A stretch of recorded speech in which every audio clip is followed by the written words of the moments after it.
All right, thank you, Stoneham TV. Good evening. Welcome to the April 21st, 2025 Finance Advisory Board meeting.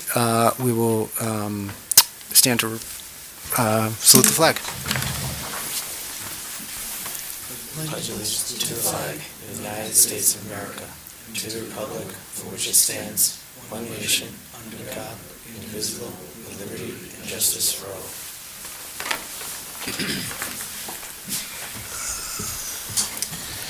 Yeah, Stoneham TV, we're seeing some, you guys are muted, so they're not getting any audio. All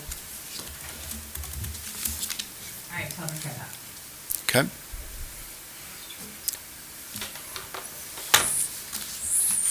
Okay, thanks, Jim. Because we have some members participating remotely, I will call the roll this evening. So Jim? Here. Troy? Here. Joe? Here. Joe? Here. Wendy? Here. Jen? Yep. Rod? Here. Adam? Here. Jeff? Here. And the chair is present as well. We have a quorum. This evening, out of an abundance of need to expedite this board's work, there will be no public comment session. We thank the many residents that have come out over the last few weeks to tri-boards, to our meetings, select board, school committee, the number of messages and emails that we've received. Your voice has been heard. And this board, tonight, for purposes of a fiscal year 2026 budget, needs to finalize its work on its final recommendations for a budget that meets the available revenue, which is at a growth factor of 2.5%. So with that said, we've got a number of articles that are still before us to be finalized. I think it is most prudent that we move right into Article number 5. We have the town administrator here. We've been presented with a revised budget at our last meeting that was also provided at the tri-board meeting. So the decision before this board this evening is to make a final acceptance of that revised budget.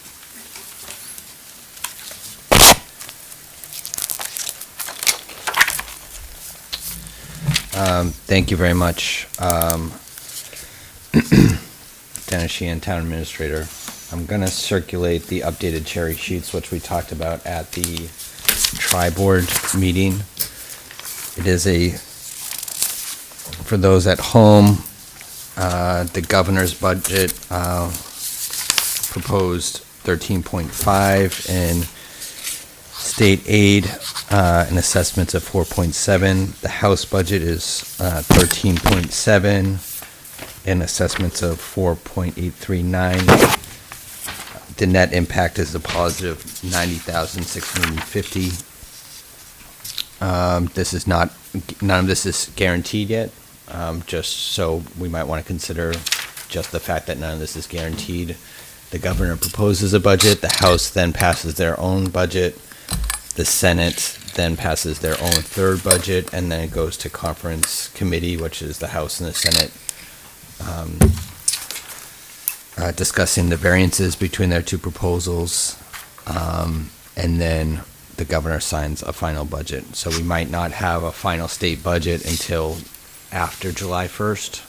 So typically, historically in Stoneham, we've taken the governor's budget, used that as our budget estimate, and in some years we have changed based off of how it's going through the process. So it's really up to this board about their comfort level in making a positive change. It's nominal, but obviously 90,000 still makes a positive impact, so we can have that conversation. I just want to follow up on a couple items that we touched on at the last meeting. I do have a printout of a memo from the assessor. I can circulate that as well. But there was a conversation about how we calculate new growth and our historical, I don't want to say perceived conservative estimates, but I circulated an email to the Finance Advisory Board In FY20, we had projected 500,000, it came in at 507. FY21, we projected 550, it came in 596. FY22 was an outlier, where we projected 450 and it came in at like 650. FY23, we had projected 500, it came in at 413. FY24 was 500, it came in at 515. And last year, we had projected 735, and it came in at 744. So we try to be conservative, but it's in 5 out of the last 6 years, we've really been within a couple $1,000s of our estimates, because all we're working off of is information that could change between when we sit here in May and June 30th, because it's what does the projects or building permits look like as of June 30th, and then you calculate and make that change in December when you do your tax classification hearing. So that's just historically how we've performed on our estimates. I will circulate one other item. Really, the assessor can only do what she can with the large projects based off of the information that they're providing us about what's going to be happening by June 30th. So there's still some uncertainty. We had revised the number to 900.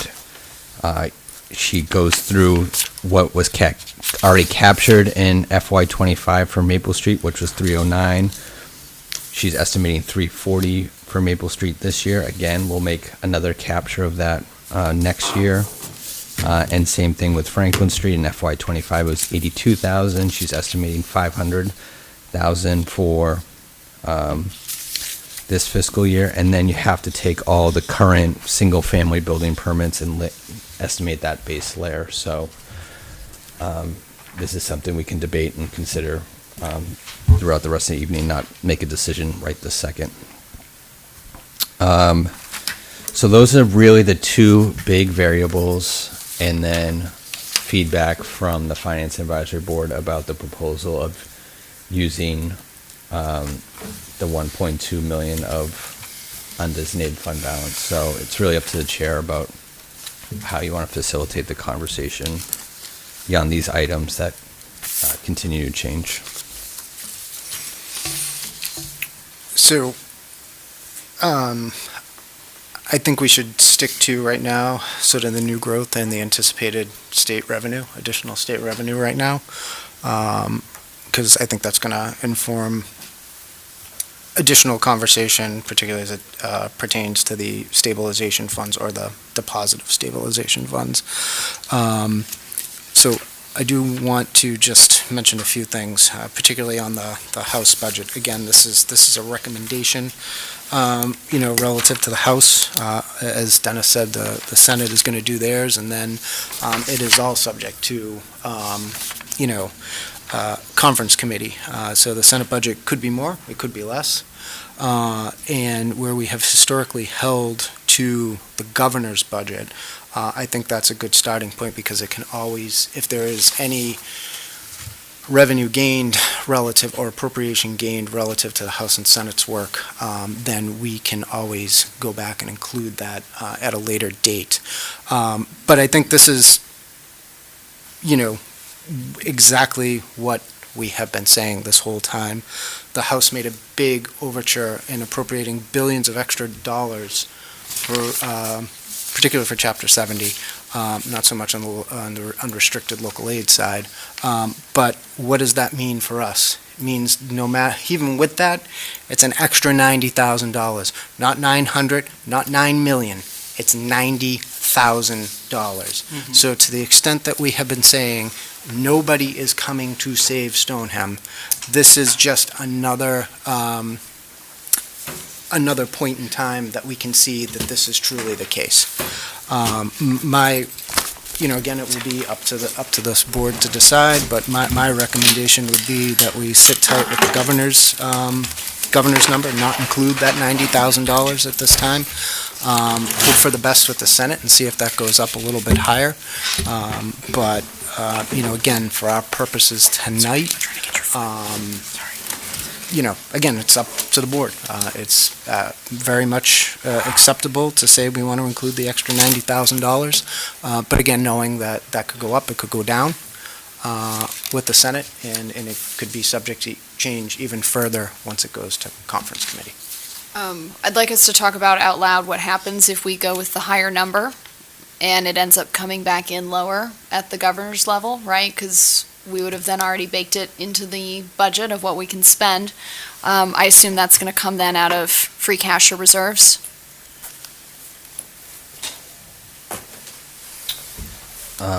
It would depend.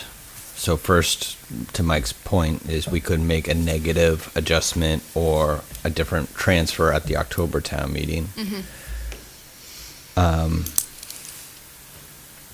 We could also either do like a year-end transfer.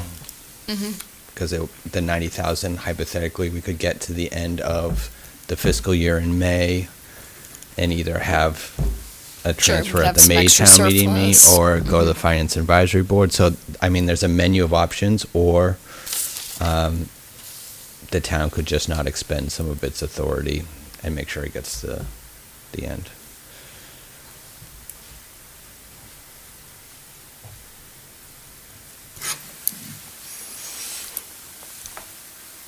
Okay, well, relative to new growth, we do have the memo from the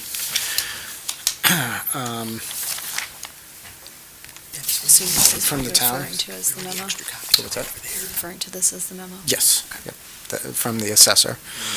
And again, we've had this discussion, I think, pretty consistently in that, there are a number of large developments going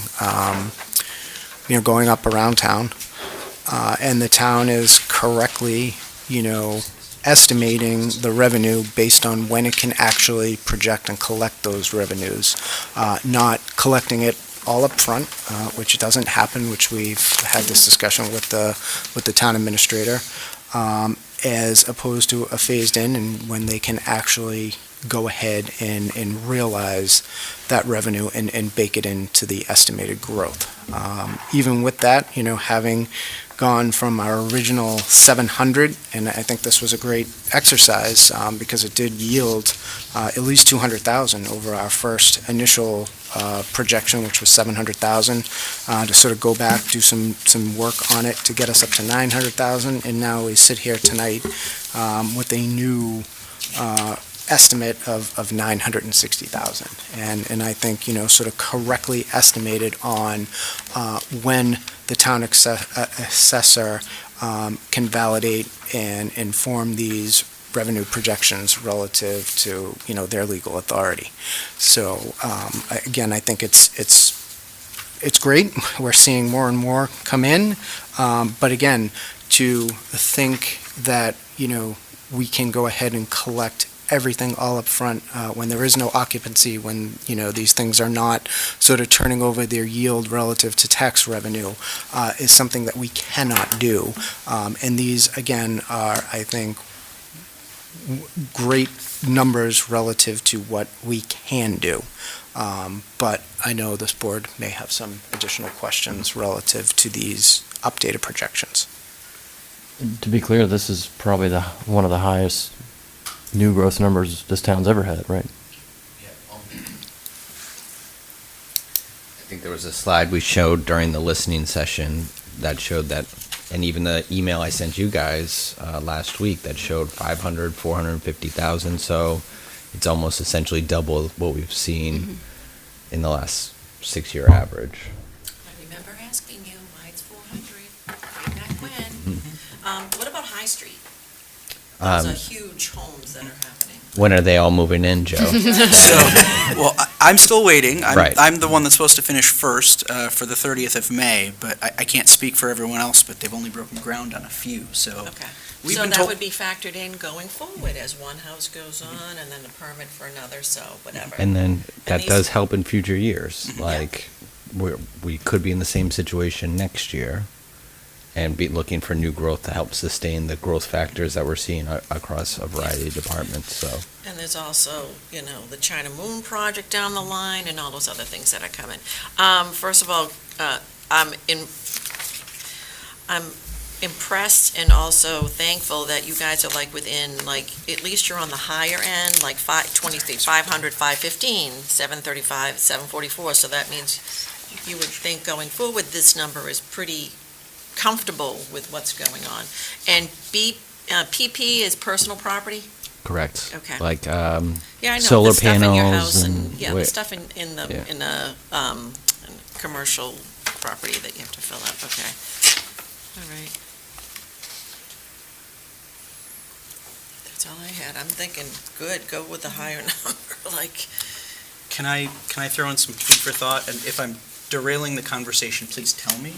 I just let the board know, I met with Rachel, the director of the library. So, Joe, right now, I'd like to keep it just on the estimate growths and the revenue at this point in time. That's why, Yeah, no, I have some questions about this part before we move that's why on. I was gonna ask about a number. If I need to wait on that, that's fine. I just wanted to talk about if we're talking about accepting the number. So if I should come back to it in a little bit, let me know. Yeah, I think let's continue on the state appropriation Gotcha. and then the new growth.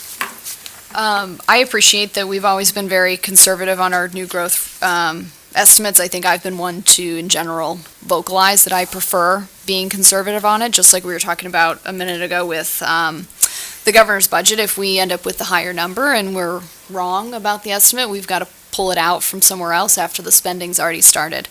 I think some of the things that folks have been sort of talking about in town is sort of, they were expecting bigger numbers coming out of these new developments and sort of seeing them all at once. Can you speak for just a minute about why it's more of a phased in, just in case some folks weren't here for those conversations before?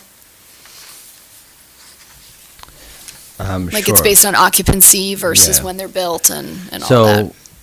there's some, I'll maybe draw a different parallel, but from time to time, the assessor's office gets applications for what's called abatements. And so there's a value attached to a property, and some of their value is also attached to their occupancy rate for a commercial property. If they have low vacancy, they can apply for abatement and justify that the value of their property has gone down. So when you have zero occupancy and you can't really project the exact occupancy amount when the building's not even finished, you can't capture the full value of the project on the assessed amounts. So you are able to capture certain portions of the value when they're changing the value of property over time. So when you're building something like Weiss Farm and it takes, almost 2.5 years from the time you shovel, breaks ground into infrastructure, into going vertical, into occupancy, it's a multi-year capture versus a one-time check. But then we capture that new tax revenue, not just in this 1 year of XYZ hundreds of thousands, but then it becomes, maybe $1 million in valuation, and you're capturing that $1 million from day one until day Right. 300, 30 years from now or whatever it's going to be. The process for applying for the abatement, are there some rules that are kind of set about what we can and cannot approve for abatement requests, or do we have some discretion there? There are rules, and there's court cases and legal precedent and a whole hearing process. Great. Where the legal system gets involved. Yep, thank you for clarifying that. that's an awesome question. Thank you. All right, any other discussion on the new growth and the Commonwealth's, or at least the House budget? Well, to your comment, like all these great things we were seeing, like so hopeful, and it's $90,000. I mean, that's it. You're talking about the cherry sheet, and it Yeah, came like- from the school Yeah, choice tuition and the charter school like tuition. I was hoping it was gonna. Now, to be clear, I mean, it is additional appropriation. I mean, there was, over, $190,000 additional that came in, but again, it's being wiped out by all of the, Exactly. so the House is doing its due diligence. I'm Right. sure the Thank you for representative and I'm Yep. sure the senator will be doing and continuing to fight for that, but it's the other costs that are mitigating Yeah, these well, it's not increases. saving us. So it's an additional 190 coming in, but then we have an additional 100,000 going out as expenses, Correct. assessments, right? Yes. Is it assessments? Yes. Mhm. And I just want to make sure you guys can understand how we're drawing the number that ends up being on the budget sheet. The one line that gets subtracted on the estimate side is the library grant is shown as an individual line item kind of towards the bottom on the assessment side, and that's the one that goes right to the library. It says 57,000. Oh, I see. You can see that Yep. our number, the bottom line isn't exactly carried over. But fortunately, the numbers are the same from the governor's budget to the House budget, so.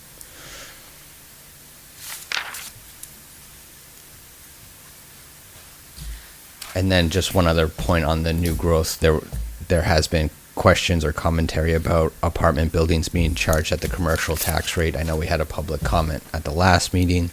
We're just not allowed to do that as a town, and it's not our discretion, it's the laws. Right, it's based on use, correct? Correct.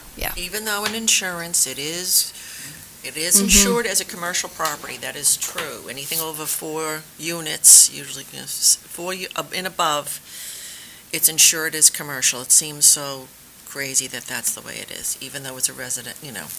it's a residential use, but it's a commercial apartment building or whatever, But yeah, so it's taxed as use. Yeah. Yeah. All right, well, I mean, the question before the board is, do we anticipate and include the additional $90,000 and $60,000 for, total of $650,000 additional revenue? And again, this is just to get consensus, because this is ultimately Can I ask one clarifying question? Dennis, you were saying that we could, if it turns out that the final version is lower, you're saying we could wait until perhaps like the October town meeting to adjust? So it wouldn't require, we have time, if we accept it now, we have time to correct if the number ends up coming in significantly off target? Tonight, Joe, we need a budget that is balanced based on the amount of revenue that we're going to approve. Right, So right. if, yes, there's time to go after, but for our discussions tonight, are we adding in the 150,000, Right. 650, or are we not? And that just seems to be a point of, we need some consensus moving on. Again, we don't have to take a formal vote, but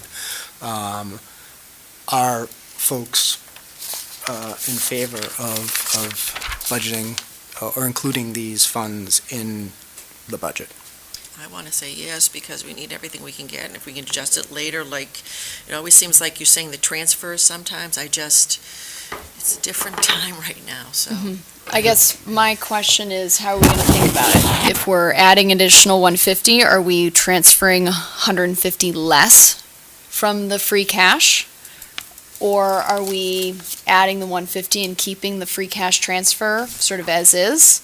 And if so, does that mean there are positions that we potentially hold off on laying people off, and then that becomes a decision that we have to make later in the year if we are not meeting target?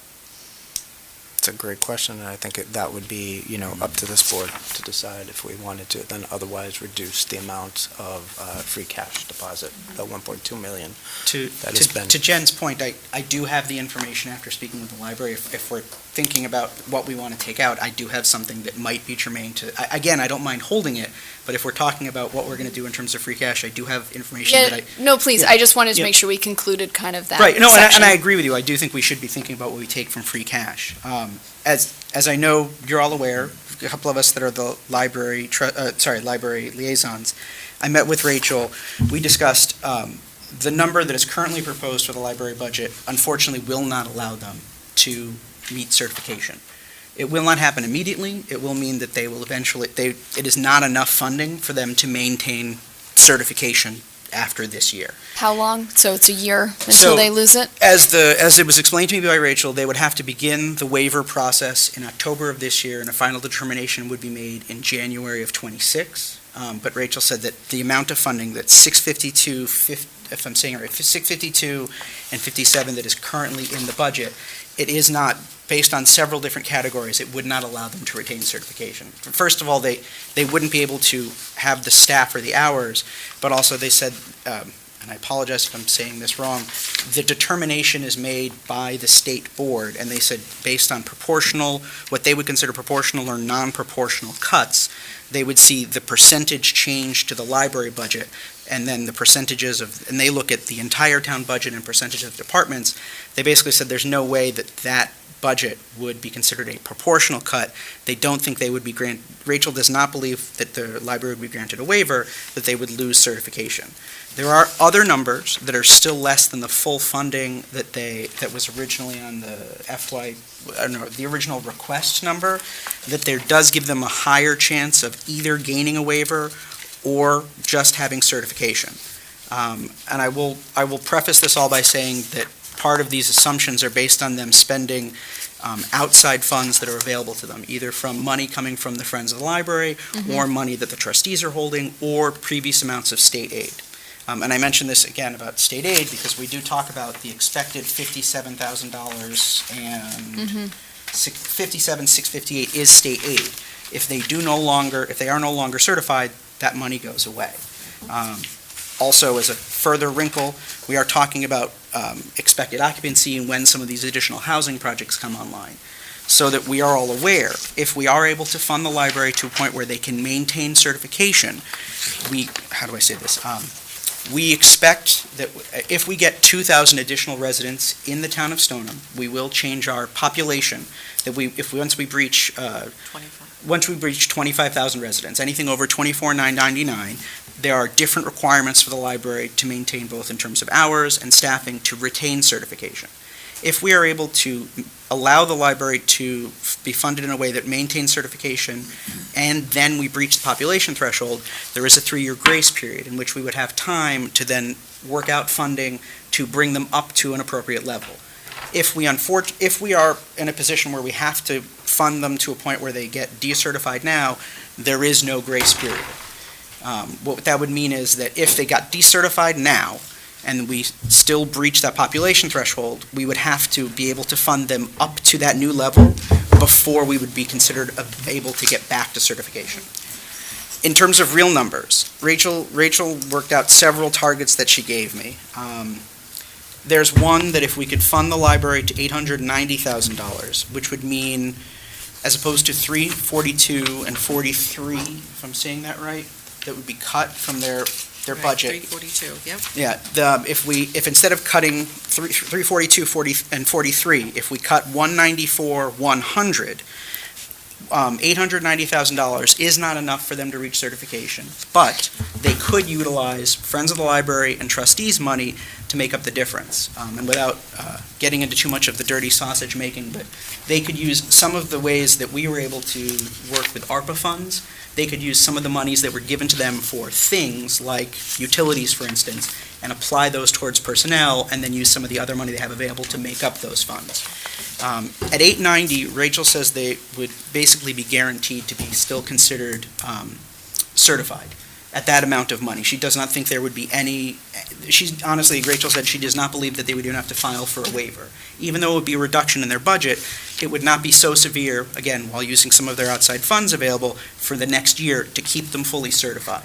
It might mean that some of their programming would change. They would still have to change their focus in terms of prioritizing general staffing. So not to say that they wouldn't have any programs, but that they may at times have to prioritize having basic like desk staffing in certain rooms available as opposed to the full open programming they currently do. The second number that Rachel worked out with me is $765,000. As opposed to 342 and 43, it would mean cutting $229,100, which would mean it would change the amount saved from the library would go from $342.43 to $112,943. At that level of 765, they would need to take a significant amount of money from their outside funds, from the Friends of the Library and the trustees. But Rachel believes they could still retain certification. Rachel says they would still go through the waiver process, but she believes that the cut to the budget would still be a substantial cut to the budget, but not so much so that she thinks they either may not have a chance at getting a waiver or again, potentially being able to show funding at certification. It would still be a risk if we funded them at $765,000, but a potentially doable risk.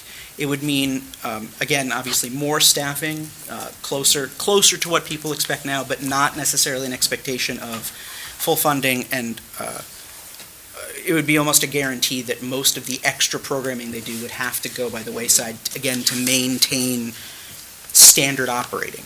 Okay.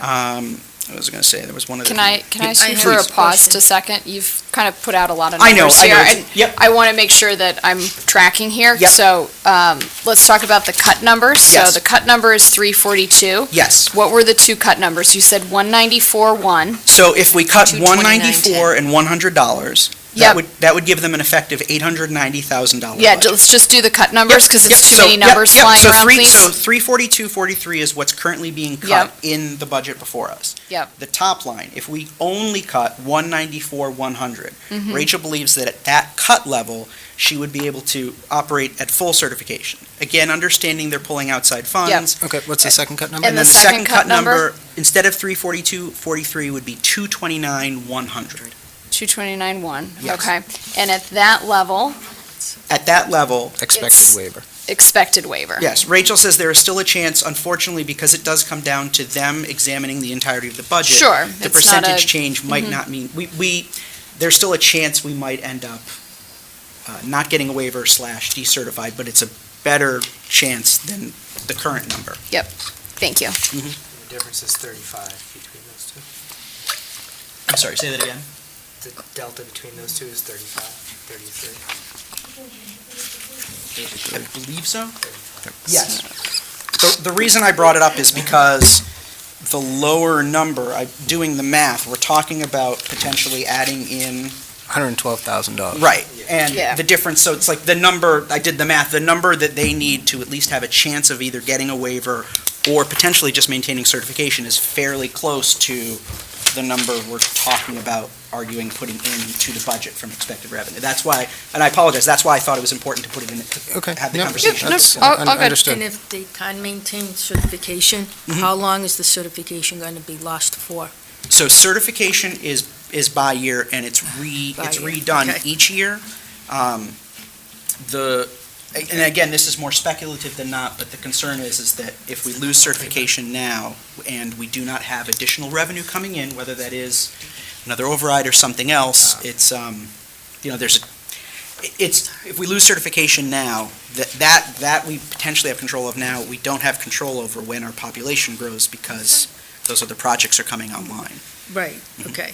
So it could be a while before they get certification again, if you can't, Yes. they Rachel, can't get the revenue. Rachel shared with me the information. Saugus is our closest neighbor that recently went through decertification and recertification, and they have obviously their own issues and whatnot, but it took them the better part of a decade to get there. And just the only point I would make is it would be, not that it would be necessarily more expensive for Stoneham, but it's almost a guarantee that Stoneham would have to pay a higher number to get back in certification, because if we allow it to get certified now, there's no grace period when all the new housing fills up.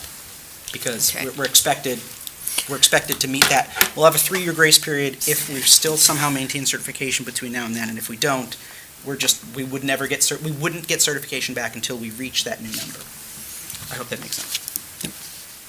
Adam? Thank you. Oh, I thought you I were mean, that's saying- all the more reason we need to make a decision here on, do we bake this into our budget, the governor's budget into our numbers? I mean, to me, it seems, if it was a larger number, I'd have a lot more concern, but it seems like a reasonable thing to assume that we're gonna get these funds. So I'm in favor of including it in the budget. It seems the consensus is to sort of bake in. With the risk, knowing that later, $100,000. I mean, I wouldn't pull it from the potential Mhm. free cash that we're talking about. I wouldn't revise it. We'll get there. I know. Yeah, I mean, it's great, and Joe, thank you, for doing that work, but, my thought on this is I look at $150,000, and that's adding back a police officer and a firefighter that we otherwise cannot do. And, when we're talking about public safety and the continued cuts there, and the incredibly awful cuts, to schools, to the library itself, even under the revised. Again, let's remember where we were at a few weeks ago. We were at $0 Right. for the library. The town administrator, the town accountant have done an incredible amount of work, to move this number back up. It's not even a 50% reduction. Right. It is less than that. To really staff and I think, keep the library at an appropriate level where a waiver would, be something in the conversation. I get, the discussion about it. But when we're, again, talking about the need to, take from free cash or defer our deposit of 1.2 million, and all the work that has gotten done in this regard, if we're going to bake in $150,000, my thought is that, we should be investing back into public safety. We had already lost additional positions from both of those departments when we were talking about the override, and now go back to positions that they thought they were going to have this year and cut them after the fact, to me, is just absolutely unacceptable. When we are talking about cuts across the board. And this, again, I hope, Dennis, is this online, the revised? Yeah, it's on my feed. Yeah, so if people can truly go through this and look at every single solitary department in this town that is taking a cut because of this, and it is awful and difficult, but when push comes to shove, real dollars and cents decisions have to be made tonight, and I'm pleased to see the 150,000 come back. We can talk about the reserve cut. I would like to see that go down, but it doesn't seem that would be, sort of the board's will, which is fine. But if we're going to take the 150, I think we need to be very thoughtful in where that money goes. Won't we be losing money in the long run, though, if we lose the state aid from the public libraries? At 56,000. 56,000. Just so that everyone could hear, because I don't know that they could hear Dennis, it's on the town administrator's page, the revised budget that we're looking at. That would be if certification was lost. That Correct, state and we aid would don't go away, have, and we don't don't know. have that, we don't have to worry about that until sometime in '26, was it that you said? It's the process- October of this year is the when it process- starts. Right, the process would start in October of this year, and the determination would be made in January. And then, again, just for full clarification for anybody that's at home, the library currently reaches their funding using the state aid, so if we do allow it to be decertified, they would have to come up to that level again without the state money that is currently being used to allow them to reach certification. The timing, though, October, right? Could something happen October where we get more money and can do other things, like, for some, you know what I'm saying? Like, because To me- October is the date that To they're me, the looking. more urgent feels the salaries for police and fire. There is a run room still. It's not as straight line of an issue, like we know that the school department has the May 14th deadline where they've got to let folks know. It's not the same straight line with the library, but at the same time, I think they would have to make certain decisions, because if they tried to run at regular operation with a lower budget, hoping for more, and it didn't come through, I mean, I don't even know how that would work for them. They would be close. I don't want to overemphasize it, but they would have to have some drastic cuts. If they tried to run regular staffing with a lower budget now, hoping more came and it didn't come, it would be, I don't even know if they'd be able to maintain regular operations if they spent too much now, expecting more to come. For what it's worth, the police and fire combined is about, what is that, 130? 130,000. It's about 130. Two positions. Two positions, positions. yeah. Police One for officer each. and One for firefighter. each, it's combined about 130. Okay, all right. This is probably more a public perception issue than anything else, because we fund above the minimum, but the change was in the state budget was made to the education accounts. So that positive change really happened in Chapter 7. It really happened in circuit breaker. You don't necessarily have to put it to education, but I just want to make sure you understand that that's sort of how the message is being pushed Sure. down from the state. Sure, no, point taken. and understandable, because we have a Sure. $4.5 million shortfall in that particular account. We could also choose to, from some of the stabilization funds that we're taking out, send a little less Mhm. from there to the others, so that way the governor's budget, or excuse me, the House budget is actually going to education instead. Always an option.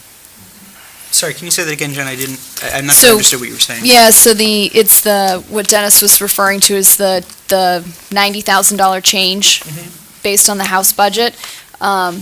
Ideally, that goes towards education, because it came directly in the state budget side Gotcha. from the education. So currently, we've got extra from the stabilization going to education. We could back 90 out of I that. see what you're saying. that we I'm can picking then up what you're putting down fund. now. Got Yeah. it. Thank you. Well, since we're talking about stabilization, why don't we put it keep on the going. table, because it's on the revenue side, right? I mean, Mhm. technically. Mhm.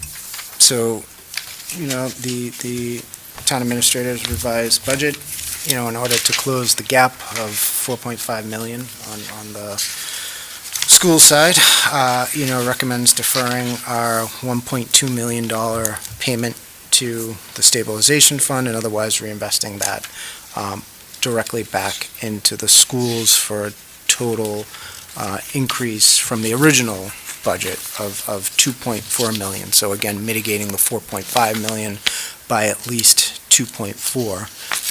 The school's still having to make, $2.1 million in additional cuts, again, on top of the million plus that they made last year and the cuts that they've made in previous years as well. Again, we see where that puts the percentage factors of an even budget for the town, and a 10% increase to the school over last fiscal year. So a question before the board is, support or not of the full $1.2 million that otherwise would have been deposited into the stabilization fund.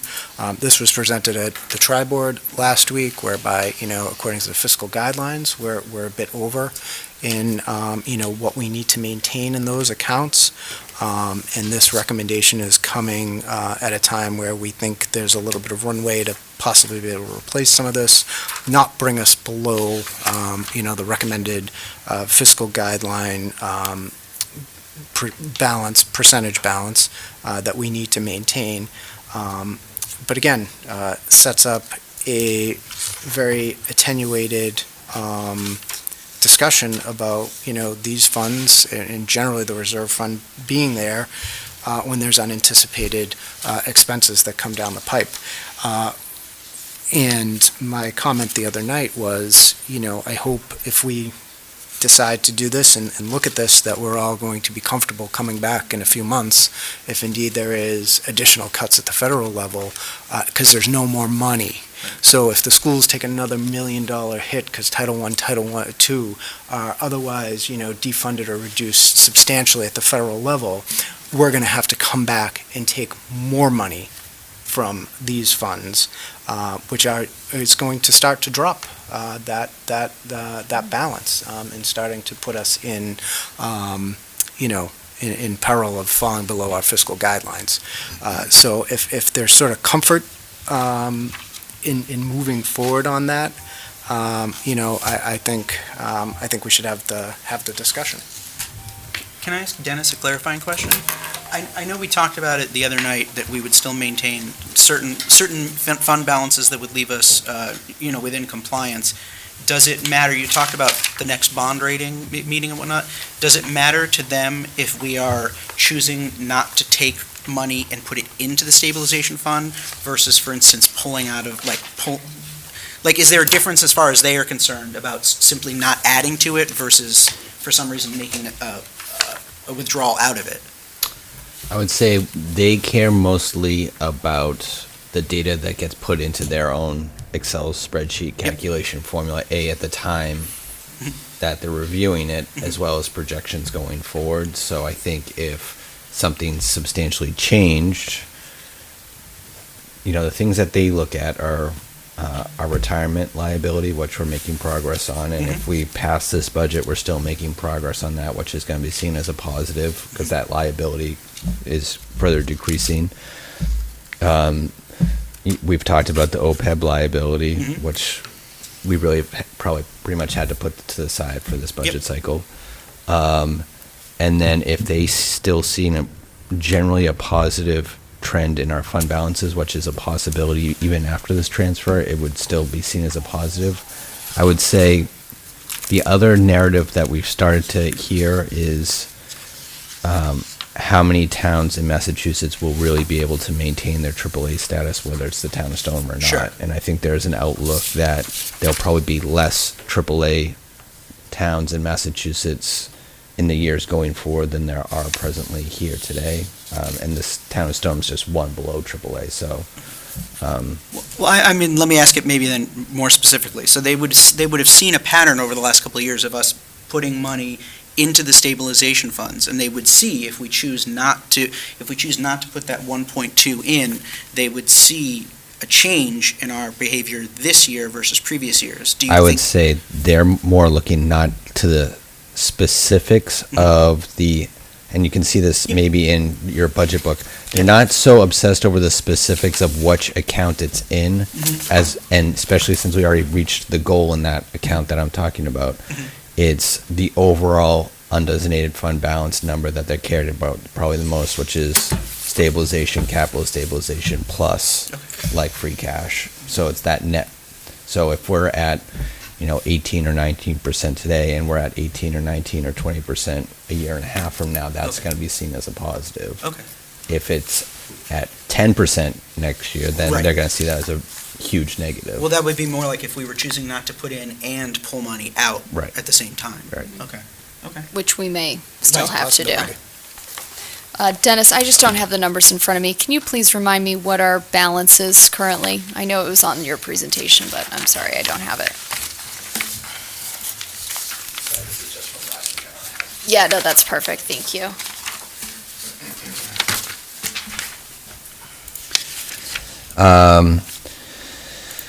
So the capital stabilization was the one that we hadn't met the goal yet. We're at 1.9%. The goal is a minimum of 2%, so we're maintaining that transfer into the capital stabilization. The general stabilization had 6.3%. Our goal says a minimum of 5%. So those balances respectively are 1.8 and 6. And then our other undesignated fund account has just over 10 million, which gives us that total of that 18% number at the bottom as the sum of capital stabilization, stabilization.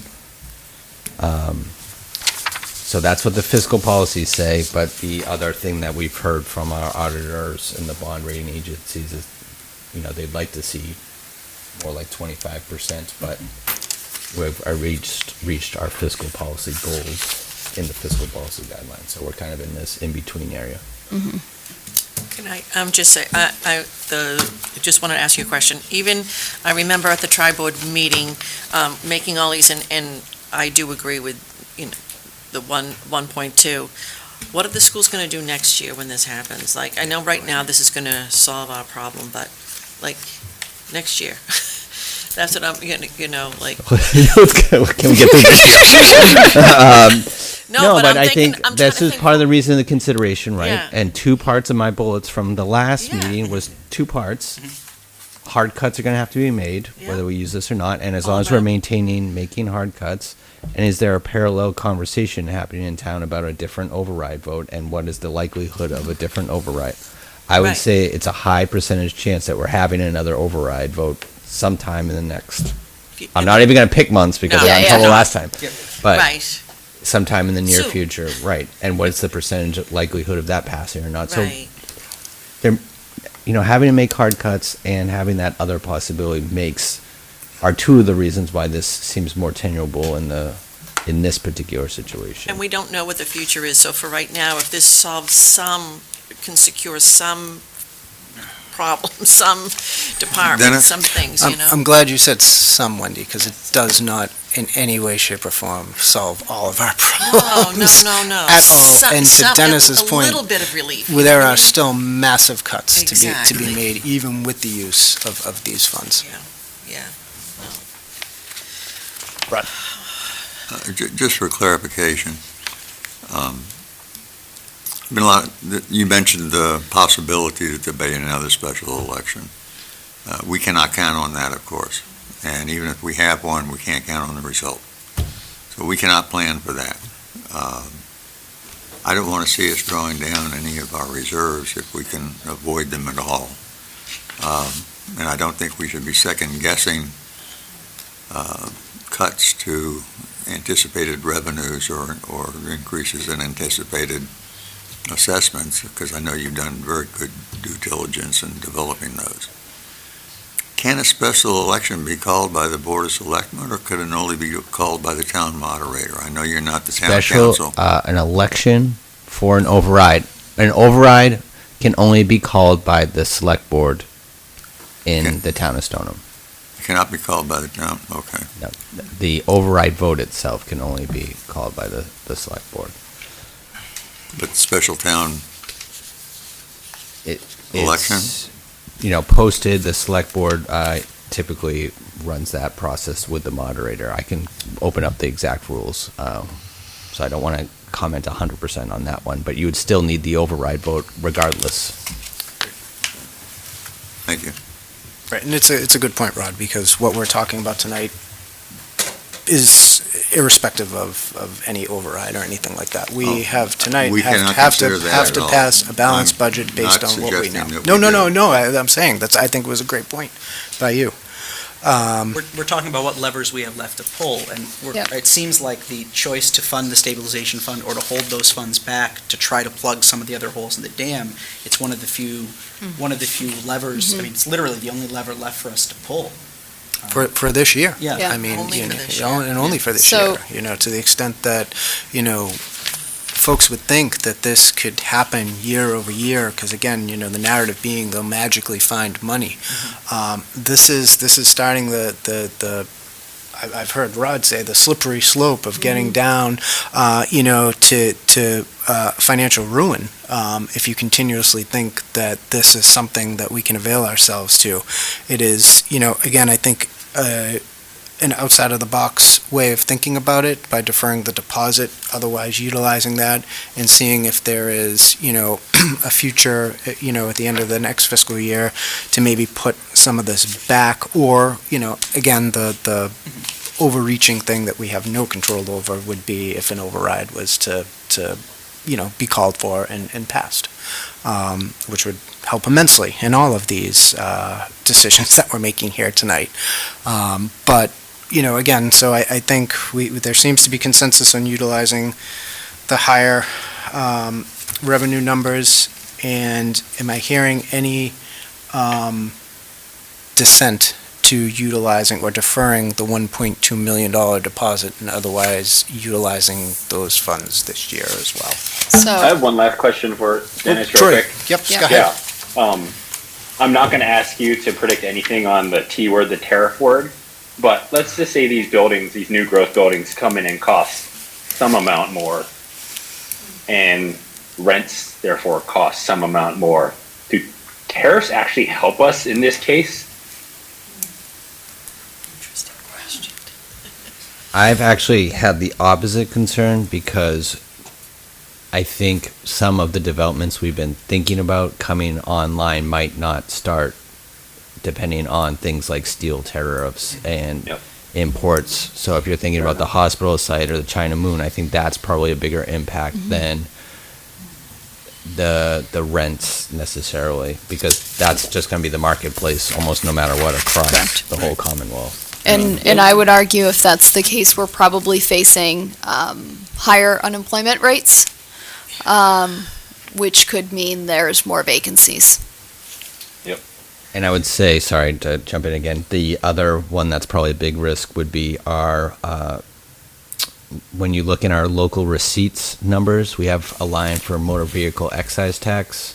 So, and again, that you capture the value of the vehicle based off of its make year. So if people defer buying 2025 models or 2026 models and they hold on to their 2022, 23 models, as that table goes down, there's a sliding scale on that.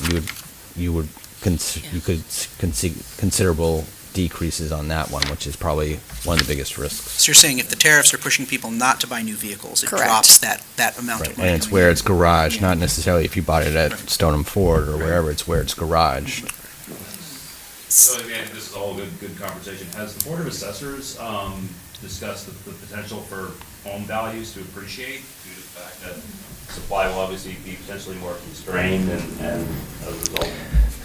So the Board of Assessors takes the whole town's value across the classifications and raise the entire pie up by the 2.5%, and then they move the values throughout the year. So the trend in our greater Boston area has been a trend of decreasing commercial property values due to vacancies and increasing residential property values, and they have to balance that within the global pie of the 2.5%. And don't forget, it's assessed value, not market And value. I think it's something that obviously, there's just so much fluidity and movement that can't necessarily depend on a certain total. I definitely think it's something that this board should be frequently, I'd say, checking in on. I think that's a good point, Troy.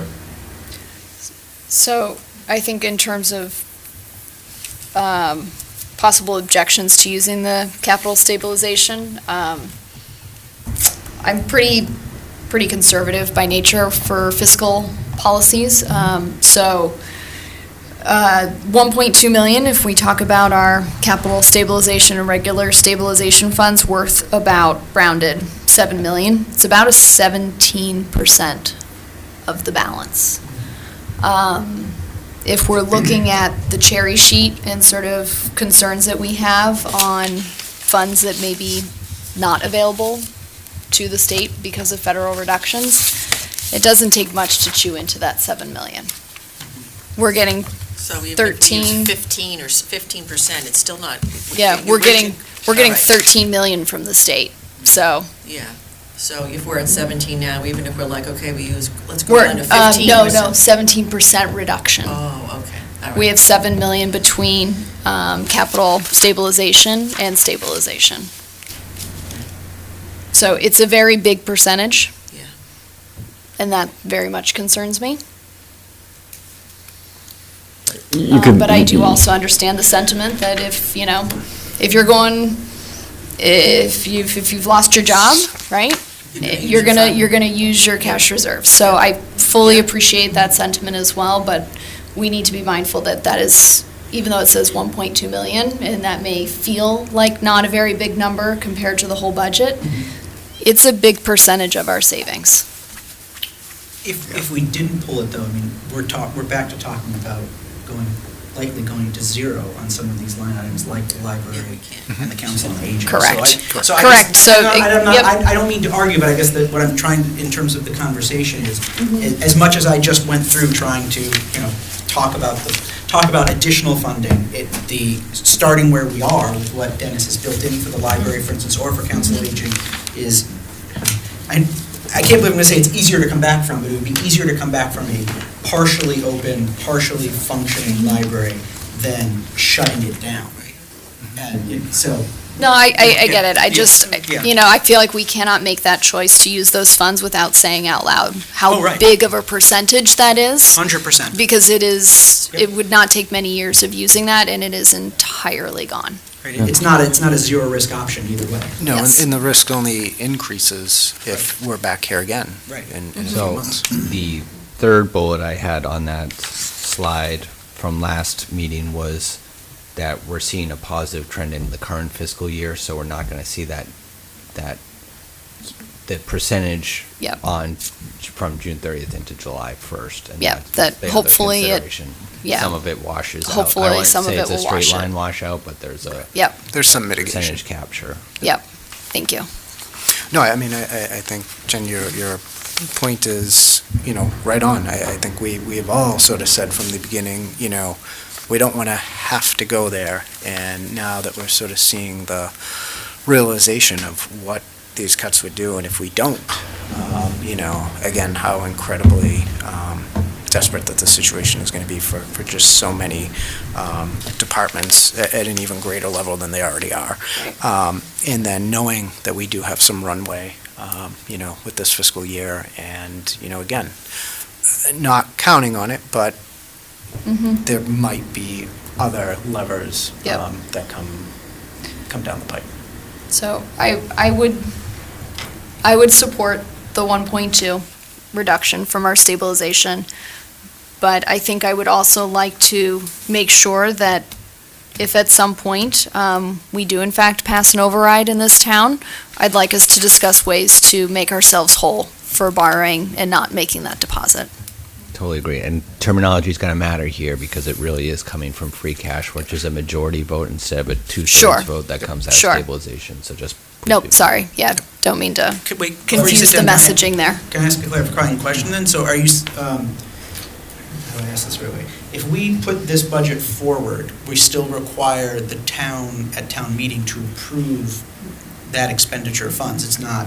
Just in the total budget. Just in the total. If you're using a Budget. withdrawal from stabilization, it requires a two-thirds vote. But Gotcha. if you're not requiring it from stabilization, which we're not proposing, it's a simple majority. So then if we were proposing pulling additional funds, that would require 2/3 of vote? Mm-hmm. No, Matters what account you're It pulling. depends on- no, I know, I'm Yeah. saying, but if we were, as opposed to not, we're talking about not moving it out of free cash. If we were, if we were talking about pulling it from one of those funds, that would require 2/3 You're of the basically meeting. pulling it from free cash because you're not making a transfer, you're Okay. utilizing it for operations. But when you Yeah, because use the it free from cash would have gone into stabilization. Yep.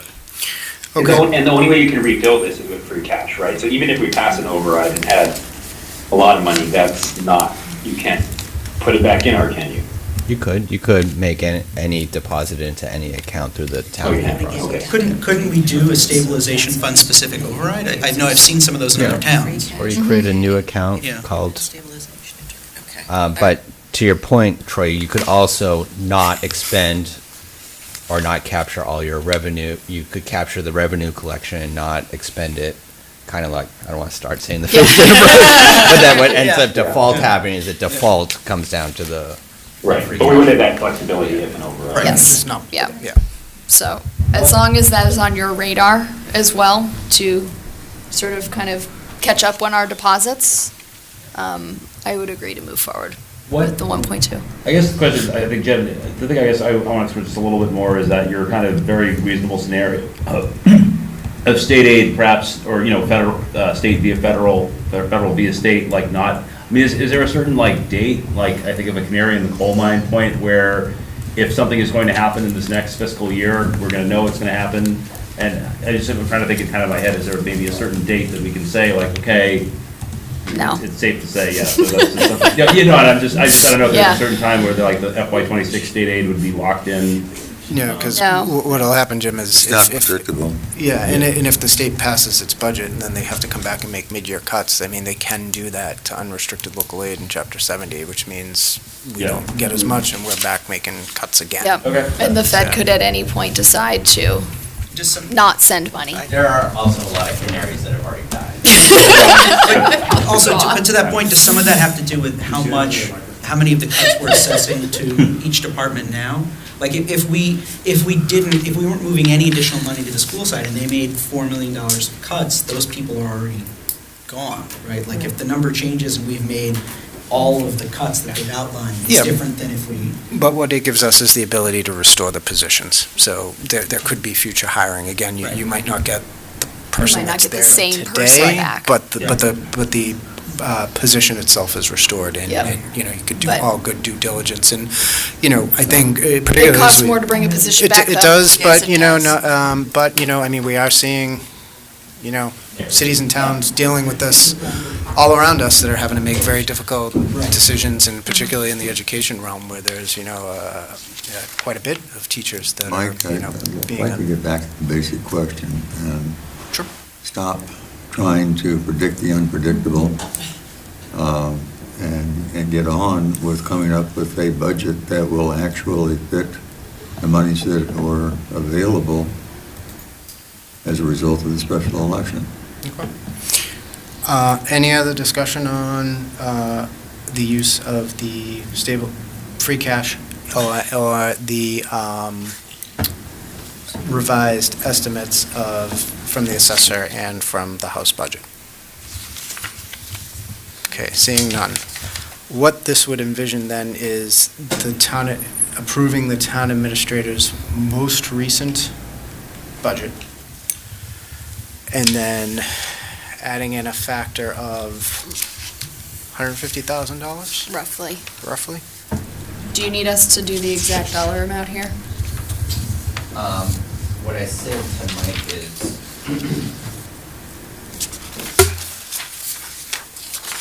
What I said to Mike is, if the end motion is something like approves the town administrator's budget with the following recommendations, and then you could change and just say positive or negative, change it by blah, blah, blah, as presented.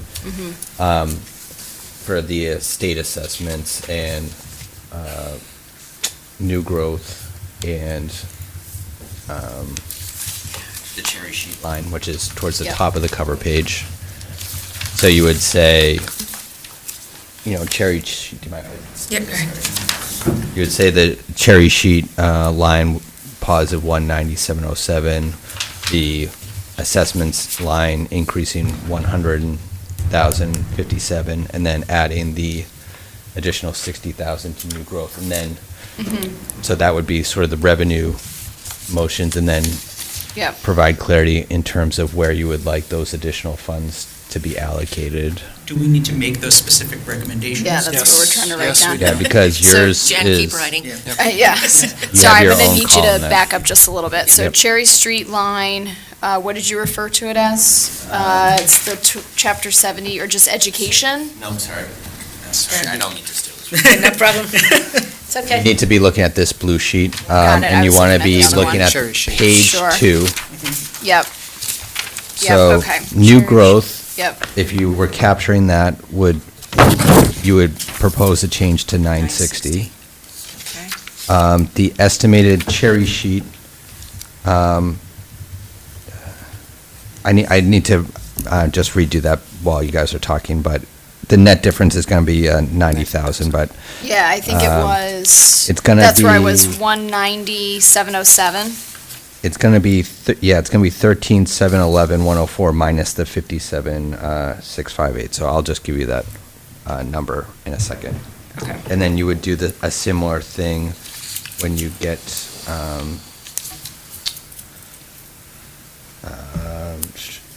down to assessments and offsets, which is the last line above the middle blue line, where it says 4739141.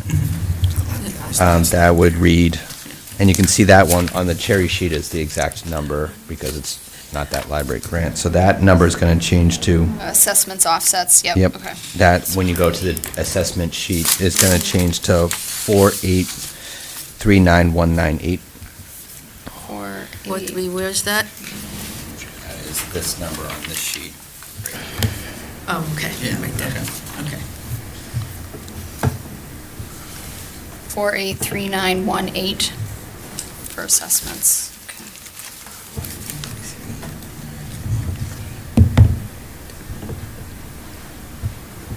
Just do that other cherry. Yeah, the cherry sheet increase. Make sure I do it 3 times too. Seriously. Right, and then you're going to go over it again from the top. Okay, I'm serious. We all know. Yep. What's the net here, though? The net's. The net is going to be 90,650. 90,650. Plus another 60,000 in new growth, right? Yes. So 150,000. 650. 150. 650. 650. Oh, 650. Yeah, 60 plus 90 is 150, plus another 650 is 150, 650. Okay. 650, yes. You got it. We want that 650.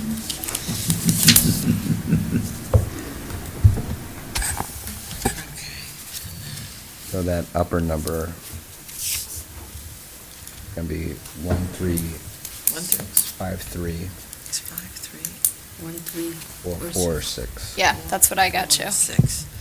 All right. So estimated cherry sheet, that one right there.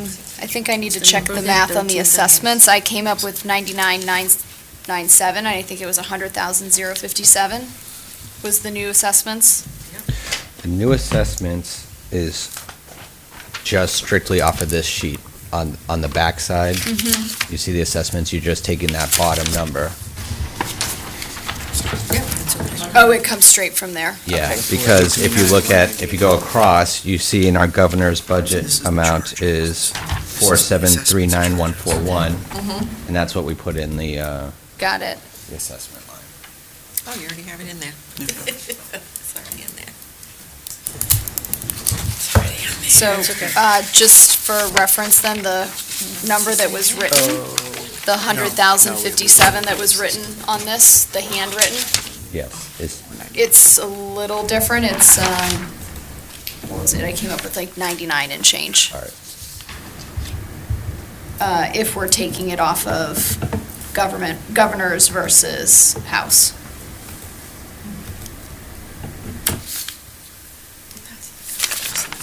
The 157 is the delta between the governors But then you're subtracting the 50. and the Library. All right, Just leave mine there. Okay. yeah. So when, Yep, which got is it. the governor's and which is So the governor's, is this one taking Okay. some of the house. Okay, so All that's, right, I have that. I there. can make that motion when it's time. we've got the 1.2 million. So the question comes on how to disperse How to disperse the it. additional $150,000. 650,650. What's the full number, the non-rounded? 150,650. Okay. So we're just talking about this. How to spend that 150, 150. 650. And then we can talk about the rest of it, because I still have concerns about decertifying the library. So I think that's where this, Well, that's where this that part would be- comes That would be a in. good, yeah, good way Yeah. to start it off. All right, is my allowed Take to it talk away. at this point?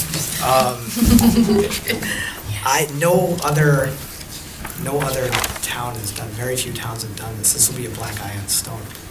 I think that we're kind of steamrolling over this, but I have a lot of concerns about doing this to the town library.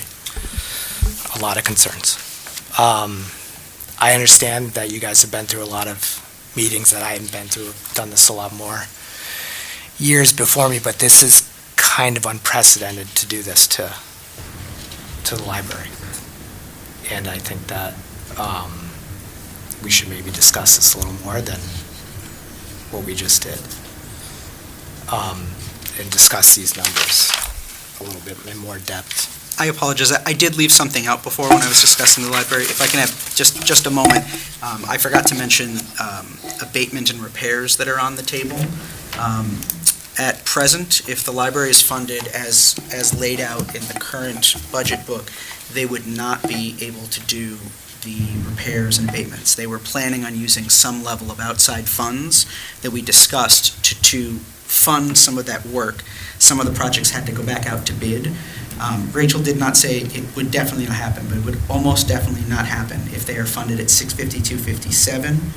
There is a possibility that they may be able to do still do the abatement and repair work at the lower number I listed, the one that was the 765, and if we funded them at the top number, she said they would have no effect on the work they were planning to do. I apologize, I knew I From forgot something. capital funds? or- Yeah, so that's a capital project, which you could de-scope and think about how you solve some of those problems, but I would say the project is more than just an abatement project as Yes. proposed. It's a, But if we take certification off this library, that certification is there for a reason, it's to protect that institution. So there's very little protecting that budget next year, if anything. Like this is the first bite of the apple. Correct. Next year brings its whole set of Yeah. issues and additional cuts on top of all of these, at least as the 5-year forecast out. So, it's very well, notwithstanding any sort of override, that we're right back here again, having this very same discussion. In a assuming- much worse way. Yeah, and again, assuming there's no Sure. mid-year reductions. There won't be a library next year if, there won't be enough funds next year. Right, and so, again, from where we've been to where we are, the original proposed budget for the library was $994,100. Again, my initial recommendation was to zero that out. Dennis and his team went back and came back with a revised number of $652,057. So it's a reduction of $342,000 from the library. Again, less than a 50% reduction, allows the library to stay open, allows them to, I would say, have a fighting chance of at least a waiver potentially on certification, but nothing is a given. And then, to Joe's point, are we up against it when we hit that next population spike where we know we cannot fund the library at the requisite level once that happens, based on these numbers and based on any additional, again, not accounting for an override. If one was to happen, then again, we're in a whole different world. But, I think at this number, we're in good working shape to keep the library doors open and accessible, to folks. But again, there's $150,000 on the table. Again, my recommendation is to divert that to the two, the police officer and firefighter position that were otherwise cut. Which, again, if we're looking in real numbers, Were they cut, or it's just we're not hiring? Hiring was frozen, so right? they're positions that were anticipated to have, they are vacant, but were anticipated to be hired this year based on the town administrator's original budget, and now will not be hired this year based on the revised budget to afford more funds to library, council on aging, things like that. So those budgets were reduced and those positions were eliminated. Those positions were frozen. But we could lose positions at the library. Yes. I think it's a difference of immediate public safety. And I think there's still a fighting chance for the library, but I agree, I don't feel good about it I at all. would like to clarify, they're not going to get a waiver if we fund them at 652.57. It has to do with proportional versus disproportional funding. As was explained to me, if we have between a 5 to a 6% reduction from the previous year, that would be almost a guarantee of getting a waiver. But I don't have that, I apologize, I don't have that math in front of me, but the amount, it's more like a 33% cut going from 994 to 652. The problem is it's the percentage cut from the budget this year to the budget next year. Even the 765, I think, is still, I apologize, I'm trying to pull it out of my brain after a long weekend. I think it was still like a 17% cut, which would still run the risk of not getting a waiver. But if we go to the 652.57, Rachel will still go for a waiver, but said that the library would not be granted one because of the extremity of the percentage cut from one year to the next. Also, the larger problem is they still have that number of hours and number of staff. They would obviously not be maintaining the staffing or the hours to maintain, but also the amount of the budget cut would be more than Rachel says they would allow a waiver. So Just one point, that wouldn't happen until January, though. If we did this and we were expecting some additional funding, if it was an override and it came soon enough, there is a chance of reversing it, although the reality is they would have to start operating under this budget now. Rachel talked about there's a very limited calendar in which that would work because, again, they can't afford to stay open. It's 38 consecutive weeks at a certain number of hours. They would have to lower staffing now based on funding now. I don't want to say there is no way that they would stay there, but it is almost no conceivable way for them to do it because they would essentially have to staff now in the hope of having an override coming. And if the override didn't come, they would almost functionally have to shut down after a certain number of months if they tried to staff now, basically at a funding level that doesn't exist. What does the waiver get us? The waiver is a yearly process that if we can show, how do I say this the right way? If, for instance, we were talking about an across-the-board cut, let's say, of 10% for all departments, and we were talking about cutting 10% from every single department in town, when they go for the waiver process, and Dennis is going to stand up because I'm grossly oversimplifying it, but if we could show that the budget, that the proportion of the library budget was cut proportionally to the rest of the town budget, or at least somewhere in connection to it, it would change. And Dennis, I'm sure you can say this better than I was attempting to do so. Unfortunately, I've been through this process before, and I've been before the Board of Library Commissioners to talk about this, and we did make a disproportionate cut to the library in the middle of COVID. It was really before all these relief funds came in, and there was a ton of uncertainty, and we felt like we needed to be as conservative as possible during COVID. So I would say, with the proposed budget, I think it's, to be fair, I think it's more than a 0% chance on the certification. You go and you make the case about all the cuts that are made to the school side. Yep. We're going to be able to show them that XYZ positions are being laid off. We're going to be able to show cuts to public safety. We're going to be able to show, a 50% reduction in the Council on Aging. So there is a case to be maintained for a waiver. So I think it's a non-zero chance. Sure. On the flip side of that, each additional dollar probably increases the chance of not being certified. So I'm just making guesses. If it's a 10% chance or a 15% chance at the current proposal, the fully funded is a 100% chance. Each additional dollar is really probably just an incremental improvement on the change until you get to those harder numbers that Joe's talking about. And to be clear, I'm not, as much as I would love us to find some way to fund them at the 890, that would mean pulling hundreds of thousands of dollars from something else in this budget. That is the only option that I think would leave them that Rachel basically says she wouldn't even need to apply for a waiver. As much as I would love to see that happen, I look at this, there isn't, it would be like saying we're fine with saying we're just going to shut down the Council on Aging. That's, in terms of finding that amount of money to fully offset the cuts to the library, I just don't see that in here because there isn't that much money.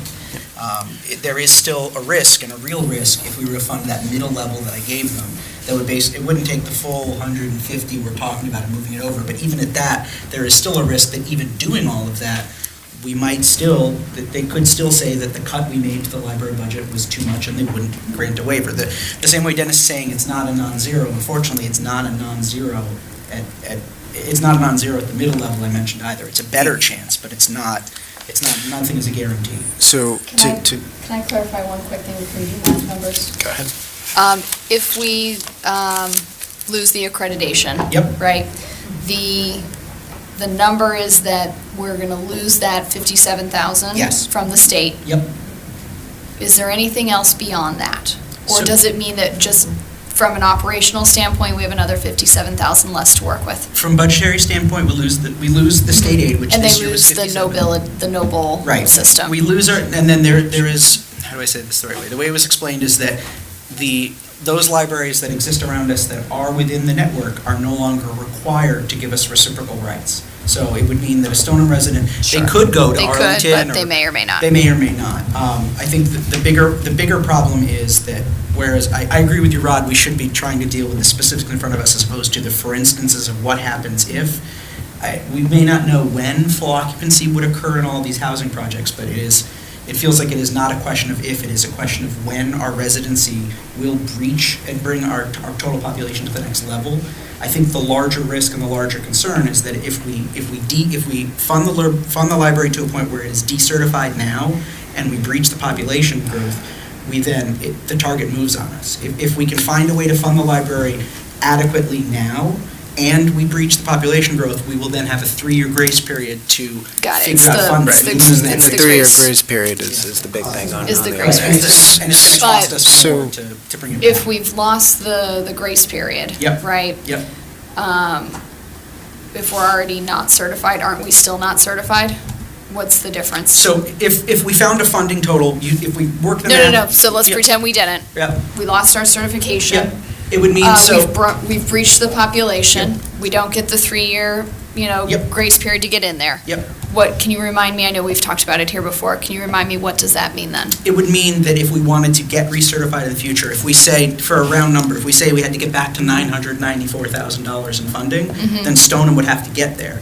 Currently, the $994,000 in funding part 57,000, I don't have, I'm on the wrong page, but the amount of state aid is figured into that. So it would mean that Stoneham would have to get back to whatever the current level of funding is, and they'd have to do so without state aid, and they'd have to get there. Sure, so we're still talking about 57,000. From the current year. Sure. I don't know we can't know what the number would be in the future, but it'd be at least that number. Okay. The amount of state aid has gone up slightly year over year.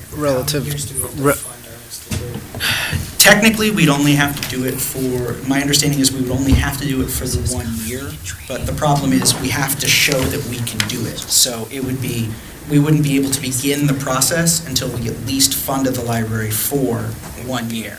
And again, I'm grossly oversimplifying it, but that sort of speaks to Saugus's, one of the reasons it took Saugus so long is they had to be able to rearrange their funding and get up to correct one. So Dennis, we had a question on the police side, and while you're getting up there and Wendy's going to tee up her question, so the loss to police and fire is about $131,000. Correct, So that's what I was that looking at leaves too. a It's delta like of about 19. $18,000, which we could add to the library budget as well, to give some additional funds there, and, getting closer to, a 70% funding level. I think the exact number is 19,277. Yep, with all of the stipulations that, Dennis has thrown out there, because again, it's going to be a tough curve to see the immense cut to the school side and not have that factored into the accreditation equation. Right. But I think that's a good, at least we're again, from 994 to 0 to 652 to potentially 670, whatever it is, with the $19,000 addition. And I think haven't said it, so is pretty please, incredible. I want to make it clear, not that I don't appreciate every single dollar that you have allocated to it. And also, please, yourself and Lori, I don't want you to think I'm denigrating any of the work that you have done or the sleep you clearly have not gotten over the last couple of weeks. So, Wendy, why don't you ask your question? I wanted to ask you, any officers or firefighters in training, will they be cut or not cut? Like, those are 2 vacant positions. Isn't there someone in the pipeline for fire? Would you be able to keep that person? And We're planning on keeping those. So just again, because this gets circulated, we included hiring and put people through a process beginning last summer. Like we got through a budget cycle and we had vacancies and we moved vacancies to be filled. And so a lot of them are in training or different processes of the hiring background. And they're still going through that process. Okay. These And they are will stay. additional ones that either someone retired just in the past couple months, or if there's anticipated vacancy that's happening in the last 2 or 3 months. Like, I would have proposed this months ago if they were vacant months ago, but they've been vacant in the last. Recent. Yeah. This is recent, like, hi, I'm retiring, and like, you're, okay, we need to fill a shift here, okay. But anyone who you hired before, who's actually like in the academy, you're going to school and you're ready to go, you're not like, sorry, you don't have a job, but nice to know you. That, We there's could still do that, though. But right now, we're everything's on not. the table. That's correct. Okay. That was my question, thank you. Yeah, so on the question, my recommendation would be to restore the police officer position, to restore the firefighter position, and then to, increase the library budget by the 19,000? Yep, 1 second. Approximately 19,000. As Dennis said, every single dollar we put forth Absolutely. just increases the chance that they are 19,277. 19,277. And when you go to recertification class or whatever it is, you have to show them, listen, you were at 0, then you went here, now you're showing you're making an honest effort to, and we have until October, so maybe a miracle will happen. Okay, all right. One raise, sorry, go ahead. I was just going to say, can we just look real quick, if we add that 19 to the library, what is that total percentage cut, and how does that relate to the Council on Aging? Because I want to make sure we give some diligence there. It's about 67%. They took a very big hit too. They took 50. Council on Aging was 50, correct? And so what is this if we make it 361, 320? Are we going by the original I think we should. budget, the 1050, 120? Well, The approved- 994, 100. Are we going up against the approved fiscal 2025 number? Yes. Okay. So that's about a 37%. So, yeah, so it's about 34, 35% versus 50%. Council on Aging at 50%. So I don't know if we need to consider that in this discussion as well. Something I really think it's important is that obviously decertification for the library itself and getting the library back up to speed is important, but for me, it's like a really 1B impact of this potential decertification is that, I'm just looking at Rachel's presentation from last time, it's a 5,200 average monthly door count in there. Now imagine that your library gets decertified, and meanwhile, and congratulations to them, walking distance from my house, but a beautiful new library opens up, a mile and a half away. I mean, imagine the impact on Stoneham businesses if that 5,200 monthly door count goes to 4,000, 3,000, because people know they can go to a beautiful, non-decertified library that's, just not that far away in Melrose. I think that's a significant impact. I could consider how downtown it is and how, restaurants, hardware, there's all kinds of businesses that, people, I certainly piggyback whenever I go to the library over there that are also going to be impacted by this potential decertification.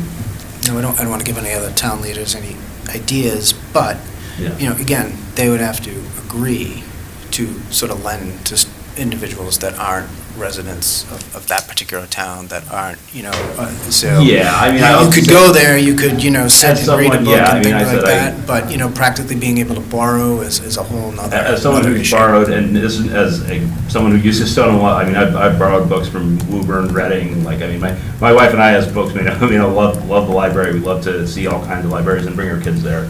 But, in reality, I don't see that really. I think people are going to go to the libraries they want to go to.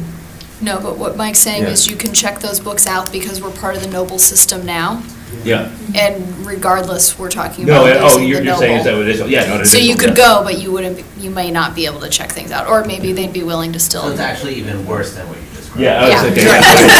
Well, no, to Jim's point, though, as opposed to me making No, a it's a quick valid stop point. and borrowing something, it means that if somebody needed to access materials they couldn't get in Stoneham, it means they're staying for hours potentially in the Woburn Library because they can't Yep. if they can't take them out. So to Jim's point, No, I agree. you're right, to Yep. Jim's point, if they're sitting there for 3 hours, they're getting a slice of pizza down the street in Woburn when they're done because they Exactly, can't yeah. come back to Stoneham and eat. Yeah, So it's no, I get it. There is sort of a direction on the table if anyone wants to make a different recommendation and pose that as a. Are we allowed to touch Motion. this 1.2 that went to the school? Can we move some of that? Into the library? We're only talking about this. Right, I think Jen's point is well taken, that once you're starting to utilize the free cash balance, that some of that narrative does change, because you can say that money's going to this instead of that, but it's really all just part of the paper transaction. I think what Joe's saying, though, is, from that 1.2, we're already saying 90,000 roughly less is going to go to the schools, because instead we're getting money from the governor's budget. But I think what Joe's asking is, so then from that 1.2 minus the 90, there's still a bunch of money from free cash going to the schools, and I think your question is there any of that we take off the table for other departments? Yes? Like the library. I know the schools are we don't know what how do I say in this? danger as well with accreditation. I watched their meeting twice back. We don't know exactly what the school committee will be putting back in with the influx of cash. We know what they've talked about they'd like to put back. But you were saying here, Right, and to a certain extent, Joe, I like think this it's actually, position here. it's irrelevant, because we know what's coming out, right? And the whole point was to get back to a number less than 4.5 million. Right. And that's what this whole exercise has been about, Yeah. to maximize the amount of money that can be otherwise used to defray that incredibly massive cut to the school department line item. So, again, I that's, my take on this. Is there a possibility to open those, like, police and fire positions later if we do get a funding? Great question. Yes, and so let me just think about this.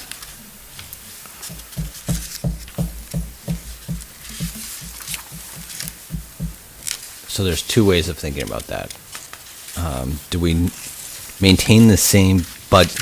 This is all budgeting, right? This isn't like what actually, how it actually Yep. happens in the real Yeah. world. So you could think of it like 10 different ways. The first two that come to mind is you budget for the full amount, and maybe you don't hire it right away from a conservative perspective as you watch what plays out with any future override conversation. So the cut, it might be still there on paper.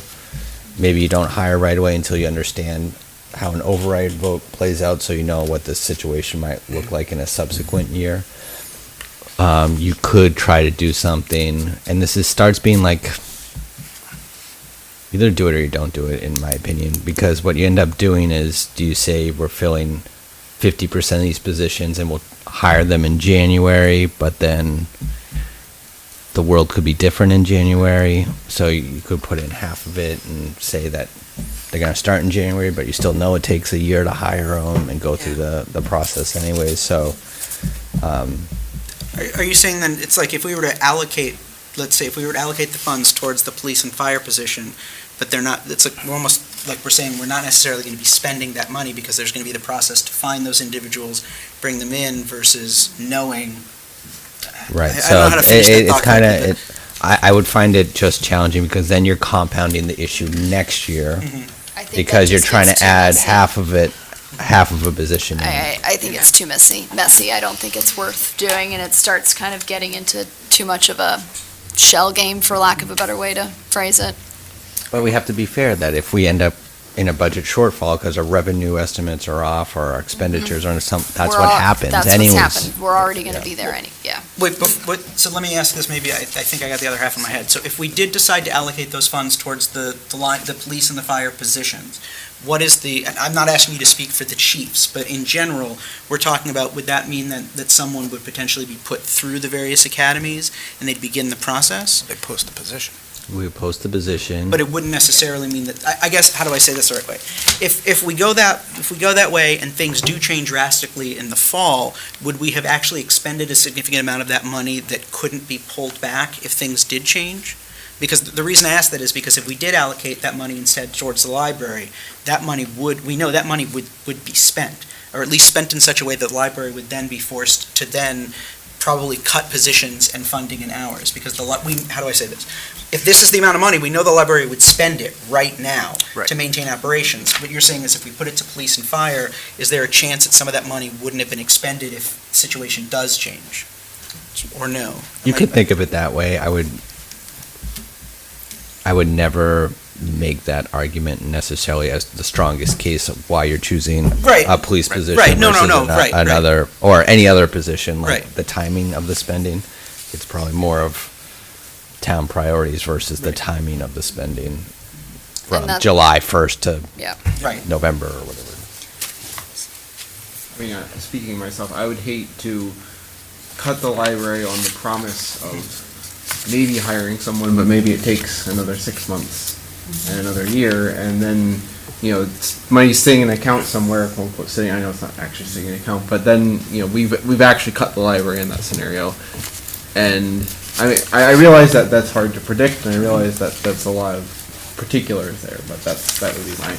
So the issue I've ran into in the past is when we did previous hiring freezes in public safety, it starts compounding over time, because you can't predict when someone's going to resign, when someone's going to retire, when someone's going to leave. So it starts with, you're talking about one vacancy, and then you wake up in the morning and it's 4 or 5 vacancies, and it takes you a year to hire 5 officers, and then that 6th, 7th officer that leaves becomes really, really problematic. Right. So think about it like this. If we do not put those positions back for available to hire, and we start thinking about the men and women that are doing forced overtime. Sure.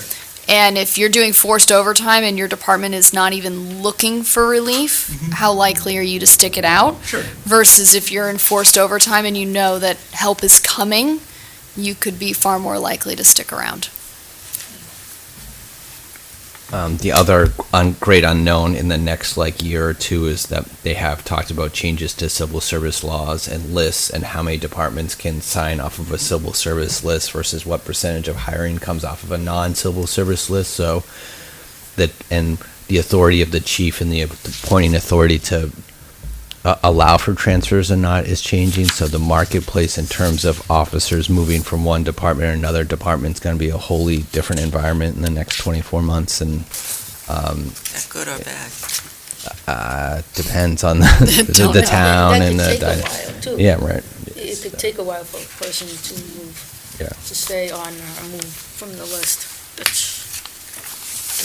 My vote is for the police and fire department positions. I feel terrible about what's happening to library and the council on aging, but in my opinion, those are ones that are, faster to bring back if we get the chance to bring things back, and we have a little bit of a run room still with the library.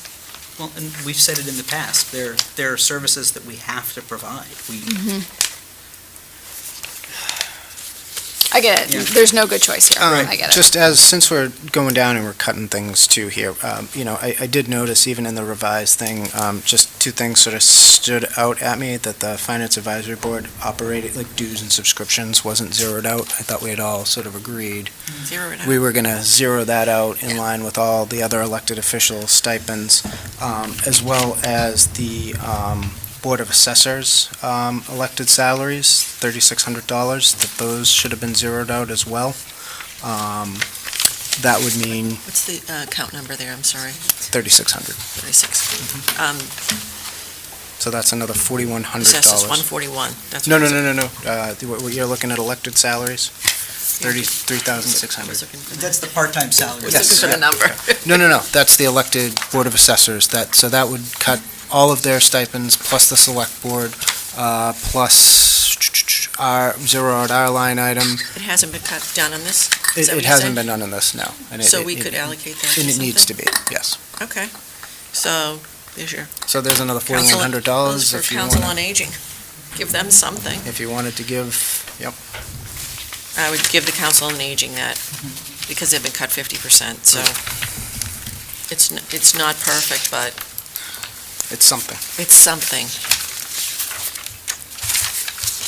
I would be okay with that.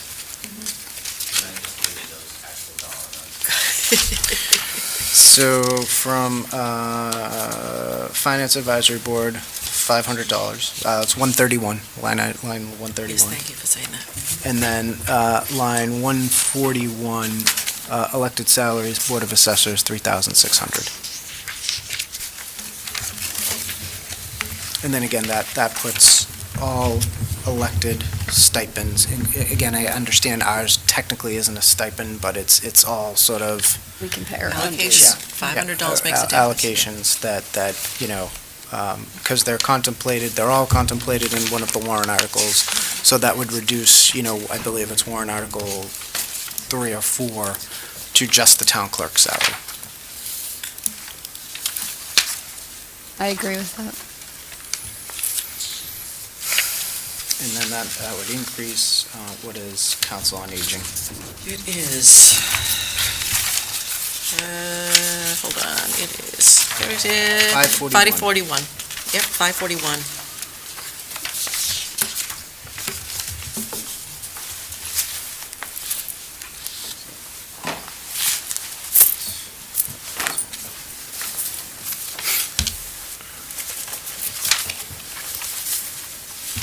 Council on aging would go to 139, 738. I mean, the floor is still open. Again, this is just one thought. I mean, I agree with these decisions here. I mean, to leave the fire and police positions, they should stay. Those budgets should remain. I mean, it's unfortunate. This is all unfortunate. So I guess, here's my question. That's where I'm at. Sorry, I didn't mean to interrupt. Yeah. Let's say you pass this today, and then you post that according to that schedule, and it does take 3 months, 6 months, etc. Are we able to basically specify that 3 to 6 months, right, that's now free, that's now sitting there? I don't know, it's not sitting there, but like, are we able to basically just scoop that over there for that one time, or is that like not possible? Really, one of two things is going to be the most likely scenario. Either some of that gets gobbled up by police overtime because you have a vacancy and you have the overtime capturing some of the overtime costs. So there is some rebalancing that happens within the salary line and the overtime lines. And we know that we've really strained the overtime accounts historically on both police and fire. Or if it's not spent, it falls down to free cash, and then it ends up back in that balance when we're here next year talking about what our fund balances look like. So those are probably the two most likely scenarios I would have to So we guess. can't just say it's unused, give it to the library. You just can't do that. Right, or you adjust it in October town meeting. Or you adjust it, okay. Or we do some interfund transfer in Interdepartmental May thing, okay. or next year. All right, so there's some possibility. I would be wide open to reallocating this budget in October sometime if Yeah. there was additional revenue to be had. Yes. It seems likely that we're going to be, regardless, dealing with issues come October, I would imagine. Yeah. I mean, think is it possible to take the money and hold it on the side basically until like, so that it's available for an interfund transfer by this board? That's what I was saying. Okay, That's that's- a okay, that's- possibility, sorry. but you can only do that in the months of April, May, and June you can only do interfund transfers April, May, June. Next year. Yeah, next year. So, but It's really would that just mean, to maintain budget flexibility. as It we would be get like through an the end-of-year fiscal year. transfer, but Jeff. would doing that keep So- it from being eaten up by the overtime use, or no? Because, I mean, how do I say this? The same way I was saying before, like I No, recognize. there would have to be an available fund balance left to actually be able to transfer. And we try to monitor all of those as we go through the fiscal year, so that when we come to you, we know these are the accounts we feel like we have flexibility on or not. But October's also the deadline for library certification, so if October town meeting, some miracle happened, and we could address it at that time. Is that what you're saying? Mhm. That's possible? Yeah. Although, just to put the 2 cents out there, it would also, how do I say this? The library still has those hard and fast rules of a certain number of weeks for a certain number of hours and staffing. If we cut the budget now and they can't maintain that, it's still 38 consecutive weeks. Like, even if we found money for them later, if they have to cut their staffing significantly enough now, I'm not sure. But to your point Yep. too, she always says she lowers it in the summertime because Yep. that's when everyone's away. So that's why I'm trying to think of every possibility. So if there's not as many hours in the summertime, but Right. yet we're looking at September, October's a deadline, October town meeting, then I'm playing the. Right, we'd have to work with Rachel. I'm and playing the figure it out. seasonal game here. Yeah. I mean, dumb question, but like, as we're making very good points about the police and fire having to pay more because of overtime, is overtime an option for the library? Like, could that be a case of? I don't want to speak too much, but there's also a question of union, there's a question, they've got certain employees that are union employees they have to agree to. Based on lower funding, it's a question of whether they can maintain those employees, or they have to go with part-timers instead. And unfortunately, in terms of certification, it's full-timers, certain amount of full-timers versus certain part-timers. I'm not trying to throw water at anybody's ideas. I feel I'm more trying to throw out there that, like, we can play with it as much as we want to, but the hard realities the library deals with might dash it all.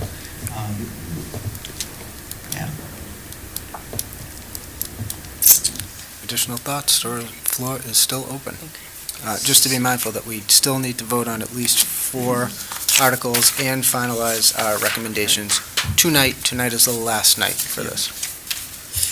All righty, let's get at it.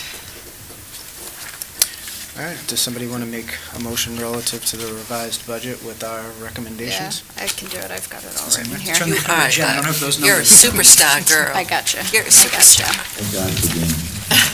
Okay, All right, here we go. here we go. And Jen, would you mind doing me a favor, just like take a picture of your notes on this budget sheet, so we Yeah. can make sure we're on. Yeah. So in other words, I need to clean up my chicken scratches. Got it. Prove it's your handwriting. Give me a call. Okay, So let's shall we start with these as revenue first, and that way we can kind of break these into multiple motions? Is that useful? All right, let me get back. Okay. Yes, All right. let me get back here first. So I move that we accept the TA's budget with the following amendments to the revenue side. For the new growth cherry sheet line item, we want to increase that to be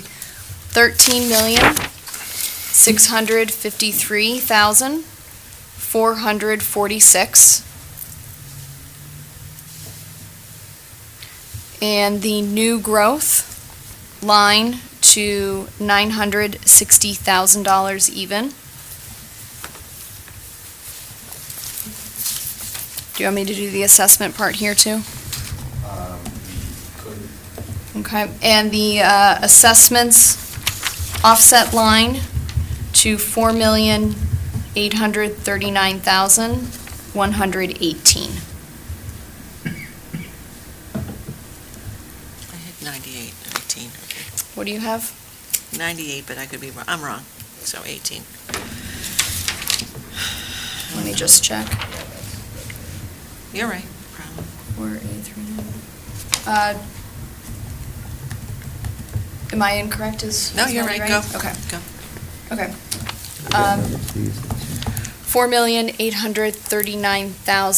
$4,839,118. Can I get a second on that? The rest are all expenses. Hold on. Sorry. You want to check my math? No, the DLS number for the assessments is the far right-hand one. The 4,039,198. 198? Yeah, Okay. I was right. Wendy was right, see? There we go. All right, so I will amend my motion that the assessments line should be $4,839,198. Okay. You got a second? Second, yep. Second that. Okay, motion's made and seconded on the revenue portion. I will call the roll. Troy? Yes. Lucy? Yes. Joe? Yes. Joe? Yes. Wendy? Yes. Jen? Yes. Rod? Yes. Adam? Yes. Jeff? Yes. Jim? Yes. And I'm a yes as well. Okay. I will make a motion to accept the TA's budget with the following changes to the expense side. Sorry, do you need some minute? Yeah, I don't think you need to change the previous motion, but what I had presented you was two budgets probably, which was the non-free cash one and the free cash one, so you probably want to, Want to clarify? yeah, Yep. clarify the version utilizing the. Sure. This is utilizing the free cash of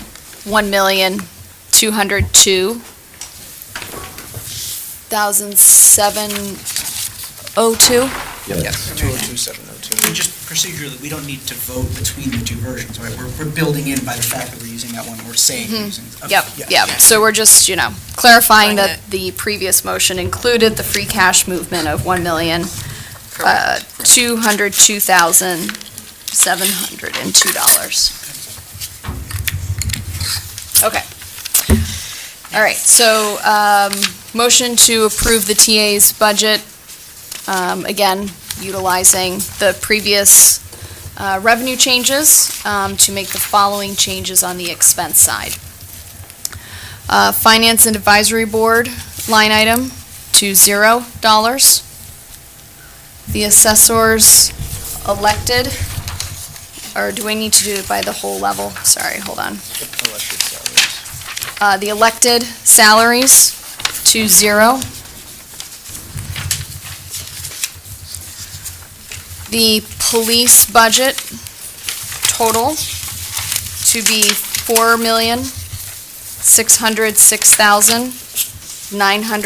$4,606,906. I'm doing the final. Right, because you're doing line 3 versus line 4, correct? Yeah. Oh, sorry. Would you prefer I do it on the total line? Or does it matter if I do it on the salaries line or not? I mean, I think you can do it on the total line. So, Because I wanted to be clear that we were Yeah. authorizing it So for let's- salaries. Yes. Oh, If we do it on the total line, doesn't that mean that money could just go to, that money could go to overtime? I mean, we're not saying it right, wouldn't go there so anyway. we've done, I think we've mentioned this in the past. The one that, the budget that ends up being in the motion is this one. Mm-hmm, So we probably really want to edit to that one. this one, so you're just adding money to the town budget. Sure. Or, the other accounts. So I would, but Okay. I think it's fair in your motion To to specify. specify so that we can make, Clear. and maybe make the motion that, make the appropriate, Make the adjustments for adjustments these to line attachment, items. yeah. Yeah. Can I ask a clarifying question, though? I'm not sure, how do I say this? If we are talking about putting some amount of money into the library, I don't know whether Rachel would have the freedom to, I don't know, because it's a union question, I don't know whether she could put the additional money in full-time versus part-time.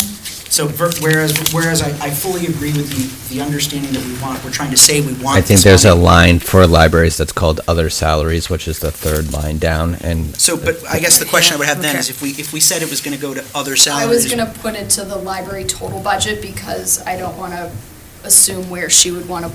move with that 19. Then that was my, I guess that was my only argument. I fully appreciate and agree with what you're saying in terms of where we hope to stick it for the police, but I was hoping we could put it more generalized in Yep. the library so they could allocate. Yep. you could do it that way, and maybe wrap up the motion by and allow the town administrator to make appropriate adjustments to Yep. report other than. Okay. I feel bad for whoever is Jim, scribing I'm so this sorry. as, I'm gonna be watching the replay anyway. Okay, all right, so, police, let's go back to that. Okay.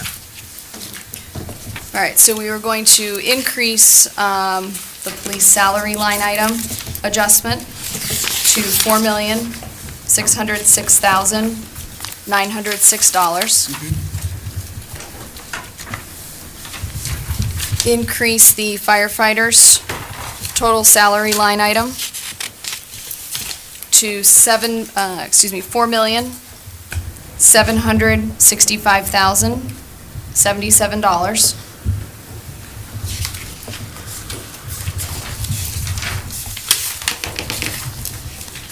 For the Council on Aging total budget, change that to $139,738. That is an increase of $4,100 from the previous cuts to assessors elected and finance advisory board. And to the library's total budget to $671,334.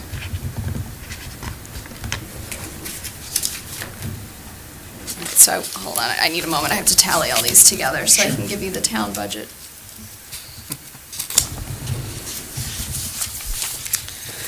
It's like she does it early.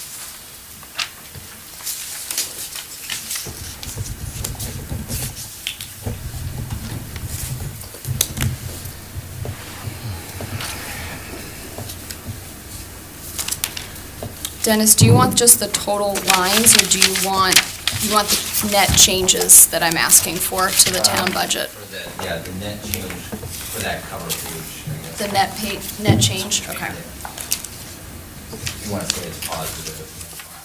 yep. All right. And you're changing it from.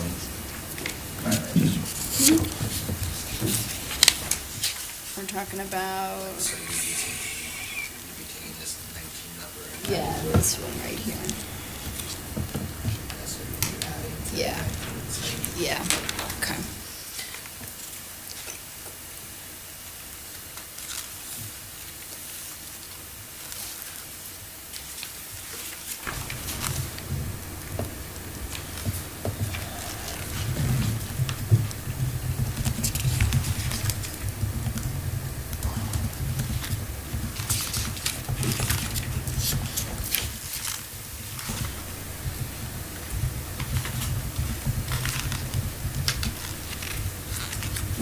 Somebody want to check my math? I've got 154,750.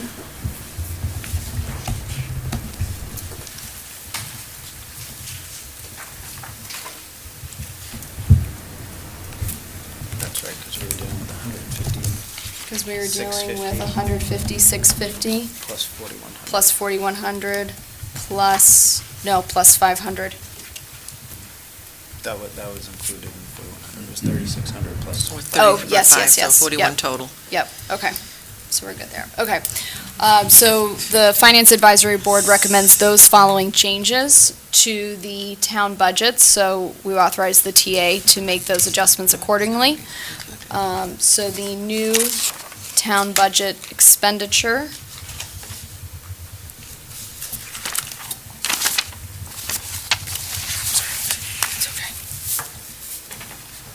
is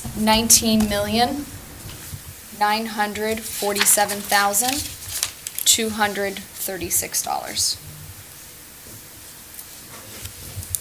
Can you say, I'm sorry, Jen, can you say it one more time? I apologize. I- Yep, my pen- 19 million. Yep. 947,236 dollars Thank you. for a change in the positive of $154,750. Again, that's a town budget line item under expenses, the first one there. If everyone agrees with my math, I'll take a second. I'll just add something and allow the town Sure. administrator to make administrative. Oh, I that's did. in part of the motion. I got you. I second it. Say the 19 number one more time. Sure. 19,947,236. Really should have brought my reading glasses for this meeting. Motion is made and seconded to accept the town. I don't think we've had a second yet.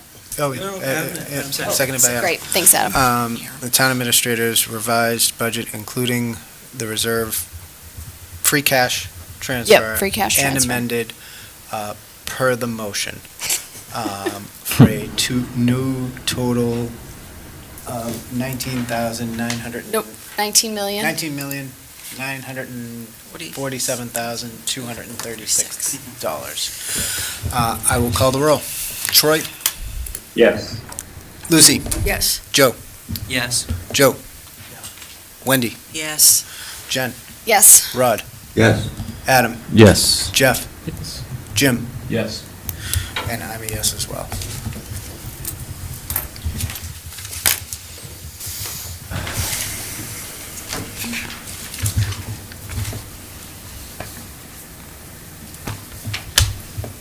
Just waiting to get reconnected to Stoneham TV. So for our edification, that was a 10:01, a 10:10. Correct. I don't, you mean on the Zoom?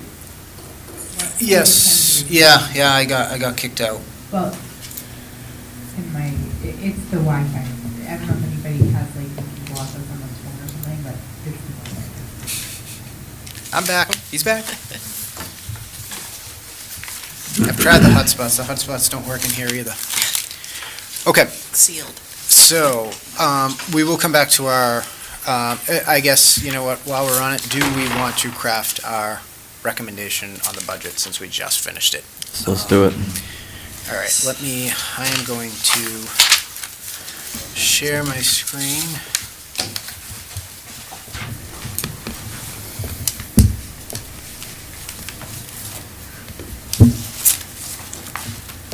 All right. So we can disregard, I had started crafting something to sort of be expedient tonight, but if folks want to start, How much of the nuts and bolts of what we just did do we need to spell out for folks in our recommendation? Do we need to tell them that we're moving X here and Y there, or no? Can we just tell them to watch the replay? So, well, the recommendation is the Finance Advisory Board at 10-1 favorable action on Article 5, as amended at the April 21st, 2025 Finance Advisory Board meeting. Right. I mean, we can say that at this meeting, we added, $154,000 in extra spending to police, fire, library, council on aging. There should be a materiality threshold for splitting out separate line items. So I agree with your bundle it together, yeah. I mean, it does make, I think there is a point in specifically delineating that this does mean moving free cash funds that would have gone into stabilization. I guess my question is, do we have to tell them that we have, like, the broad strokes or every single stroke? I don't know. Well, especially the fact that we're giving the town administrator, leeway to move it.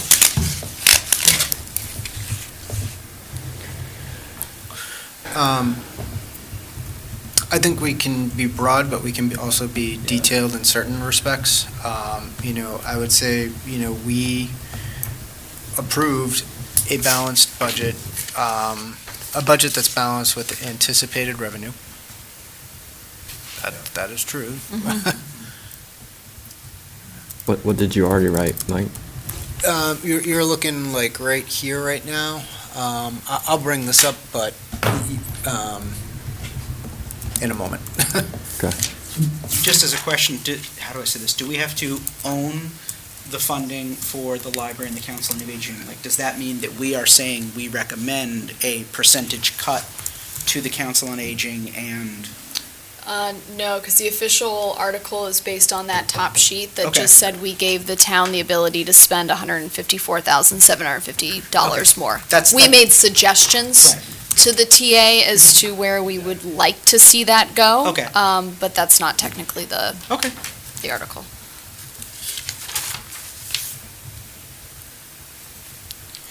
I mean, I know folks are probably going to want to say something about override, so why don't we just say that this was approved based on available revenue at a 2.5% growth rate?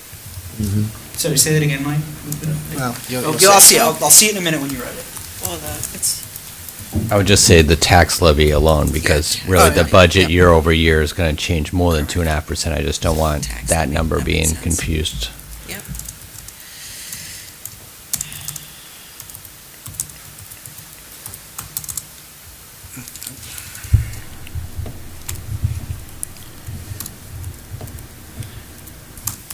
All right, Joe, what were you saying? My apologies. No.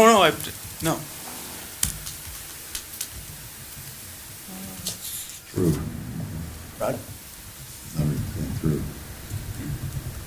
I mean, some of the thoughts that I had, I'll just go down, mainly starting here. I apologize, I'm showing my back to you. It's just easier for me to read No, this than, that's fine.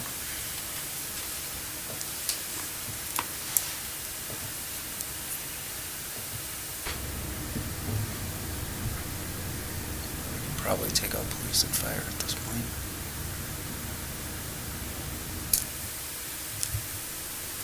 Yeah. I think it's well said.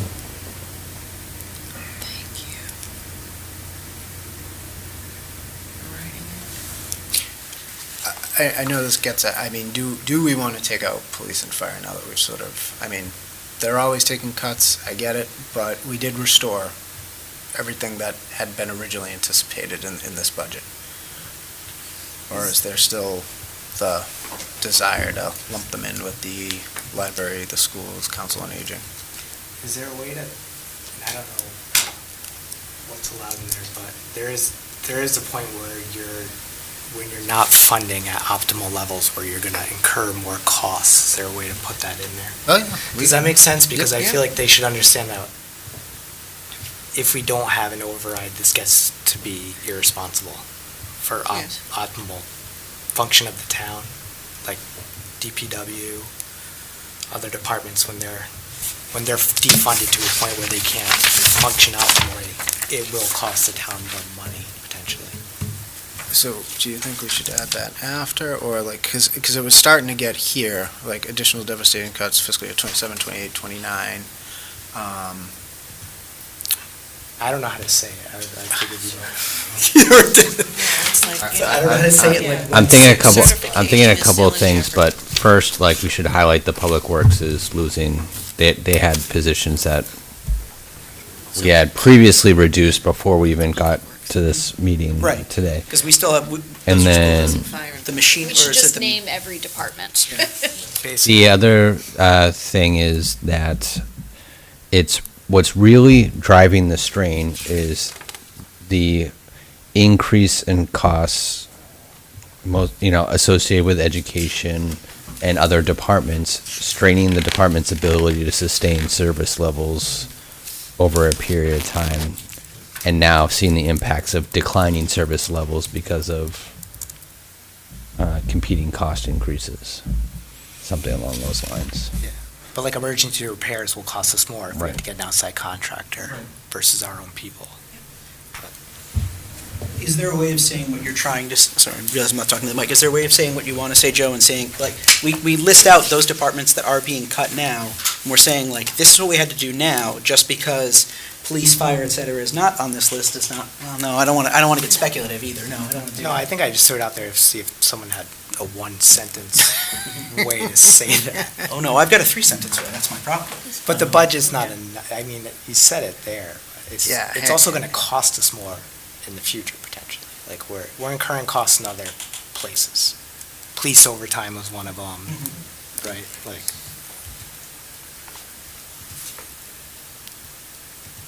sorry, I went to art school twice. They're going to operate at sub-efficient levels, I'd say.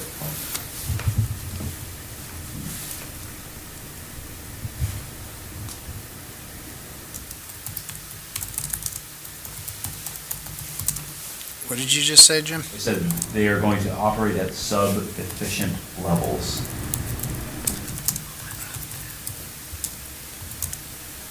It's one of those business buzzwords, huh? Thanks, Jim. If you, I was going to say,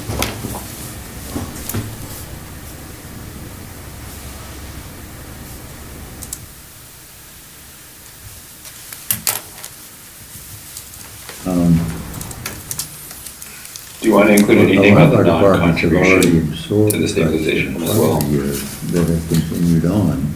hang on one sec, This Troy. is just exacerbating an existing problem because of past failures to pass overrides. And I'd like to get that in there, that these cuts are additional cuts resulting in additional reductions in efficiency. Maybe increasingly sub-efficient, because like, they're already operating at sub-efficient levels. And this would just make it increasingly so. Yeah, that's my point, thank Yeah, you. no, I'm trying to get this, I think we have to get this. I do, so, hold on one second, Rod, because I do want to get Troy's in there. Troy, you were saying to somehow just straight up say, this includes, the use of 1.2 million Yes. in free cash Yeah. to try to stem the tide. Yes. Instead of contributing to the stabilization fund, which has a lot of benefits. This budget requires expending $1.2 million of free cash.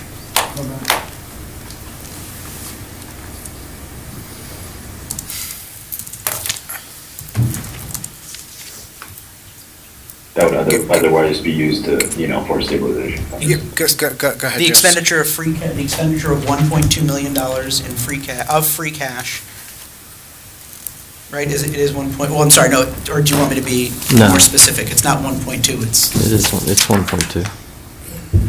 I mean, do you want the full? If we're going to put a number, we have to put the real number. Oh, you can't say approximately You 1.2. can't, you can't just put It's 1.2 mil. 1,202, I don't think so. yeah, 1,202, 702. So I'm an estimator. We don't operate in Okay. black and white numbers.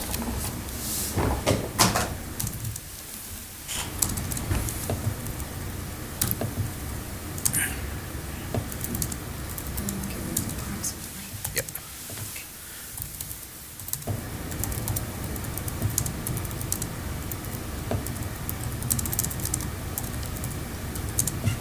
Stabilization fund, right?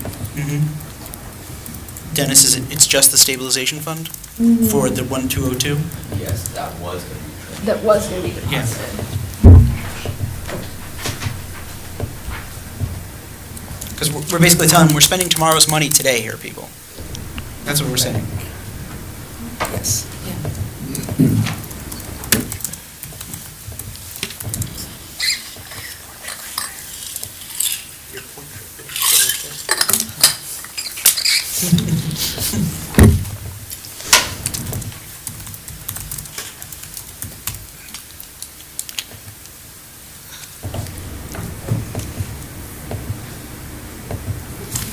Okay.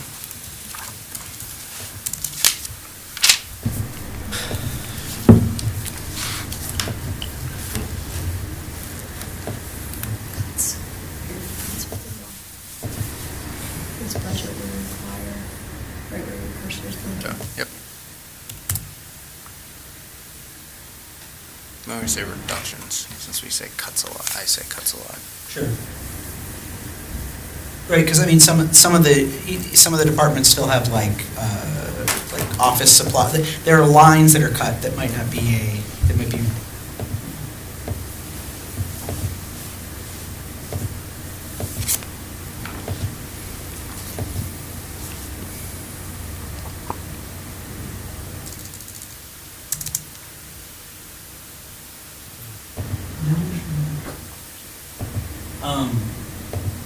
What were you trying to say with the will continue? I'm not sure.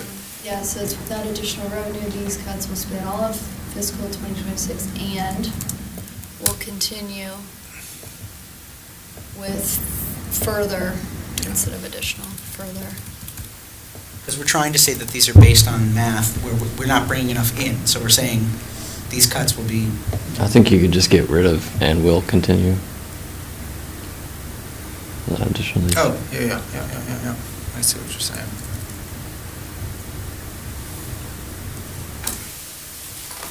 Yeah. Is it worth saying it- 29 and beyond, because otherwise it sounds like the problems Yeah, I only know, last it for 3 stops. years. 3 years, guys, that's it. I was trying to get, yeah. So remove and before fiscal 29. Is it worth saying at the end of and beyond if we do not something like address the situation? That's what's happened, that's what the next sentence is. Oxford, comma, after 29.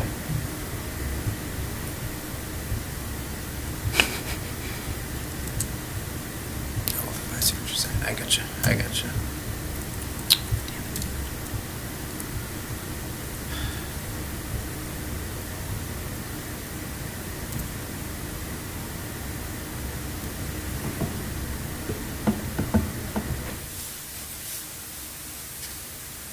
Yeah, that works. How plain language can we make it? Can we make the final sentence? The town does not have enough money to operate. I think this drives the point home. Save. Make sure you save it. Send It it. says auto-save on. Good. Make sure, though. Thank you. You don't want to do this all again, Mike? I do not. Okay. I do want to return to Article number 4. Mike, Yes, Brett, on 5. what you got?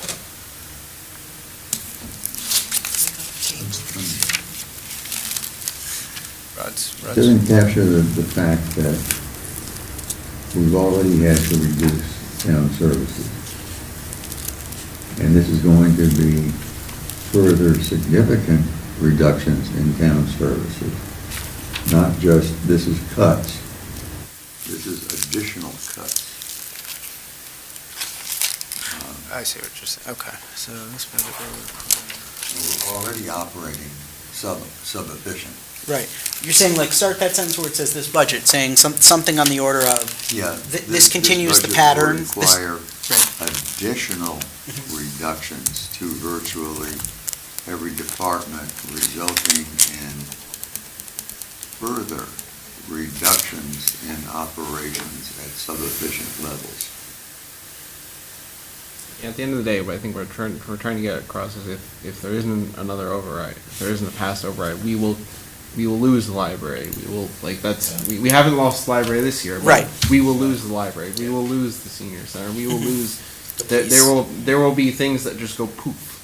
And so, I mean, we can't say it exactly that way, but, you know, Good. if people want to be clear about their choices, you know, we have, something has to be done, or, you know, we just put four Whole Foods around. I mean, I don't think that's gonna happen, but absent that happening, we have to get the revenue from somewhere. I agree with you, but I think that's down. Yeah, that might be, Didn't- what I'm saying might be a bit down. What further. happened to the sentence where Yeah, there was like a we talked about sentence at the bottom, I think. recommending that we Cover that. have another override vote? It's right there. I changed, because I was still trying to figure out how to get yours in, Brad, so This this, budget will require additional reductions to virtually every department, resulting in further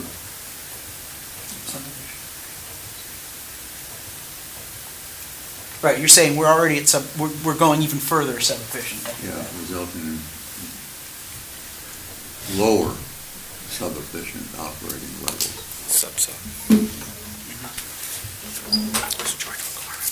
oh, as opposed to, okay.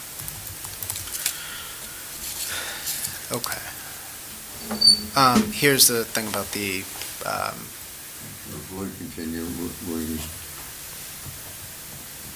To avoid these continued reductions to town departments and services, including the possibility of closing entire departments without specifying library or council on aging or whatever. Yep. But including entire departments. Could we say including eventually defunding? Defunding. Mhm. It's a good word, Joe.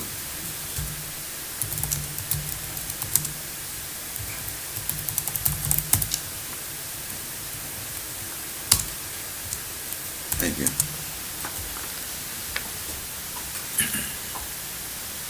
we good? I like it. Yeah. Thanks, Mike. Okay. So Dennis, Article 4 would be right now, it's the town vote to fix the salaries of members of the Board of Assessors, 1,200, and town clerk, 100,868. I mean, do we have to vote unfavorably on this? Because there's no possible way to take out, for some reason, $1,200 Board of Assessors, even though the total was 3,600. Because can you change the underlying numbers that go along with 4? Because this has changed from where it was originally. Can we do that on the floor in meeting at town? We still need to give something Yeah, that it's gets the book. printed to everybody.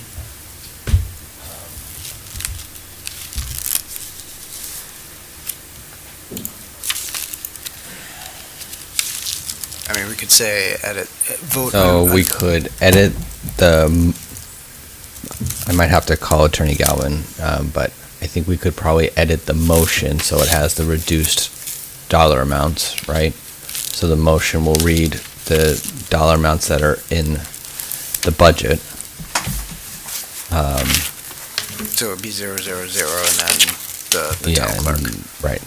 And then the article, your recommendation could be, this motion is based off of blah, blah, blah factors. Yeah. But let me see if I can just get that confirmed.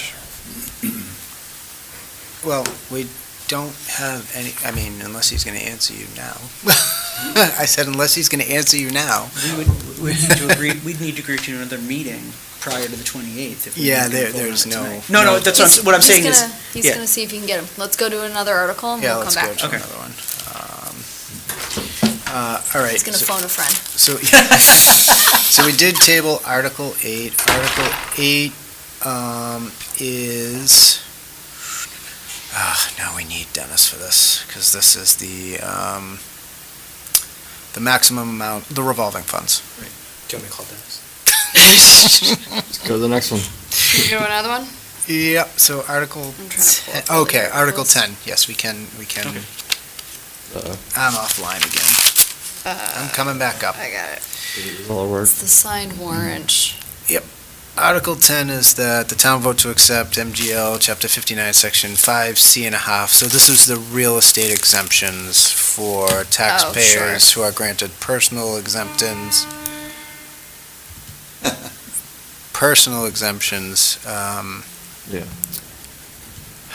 this the one that we were talking about, This- like funding, like, we wanted to see how many people Yeah. would potentially qualify for this, and Yeah, so I this is think. going with the committee. No, it is. And so the Yeah. number that I wrote down from our last meeting was, the cost of Article 10 is maybe $240,000. And a sentiment was expressed, but if we don't pass it, do we lose the votes for the next override? Because now we've said, Right. I said that, yeah. it was a good comment, I wrote it down. Yeah. It's a good point. Could it not go with the next override if we did, if that was to come back? We could Yeah. bring these articles Yeah. back? Yeah, That's a yeah. pretty big, Yeah, large like amount of money. 240 to- would really cut a lot of things. So like Yeah. my thought process, and this is something that I've just suggested with language, is that you could include as part of an override, if you did like a stabilization fund, you could include like something for property tax relief into that, and include that to make that more explicit. And then if people really want that, they can vote for that. So let's, Yes. You're implying that, like, unless an override passes, it doesn't, like, it's. Yeah, if we're making this very explicit to be override, we do something like this, I would include something to that extent in the override language, but absent that, I would not I would not address it here, because we're talking, we were just talking about Oh my the God, differences of splitting 50K. hairs Splitting on hairs that, over yeah. 100K, 200K, no, I'm sorry. Well, no, We're and not to be right in this fair- context. Yeah, no, and to be fair, you're talking like $240,000, like, that could be the difference. If that goes through, then we lost where we are now. I mean, that might, if this is approved and an override isn't, we could easily see the council on aging Yeah, is less than that.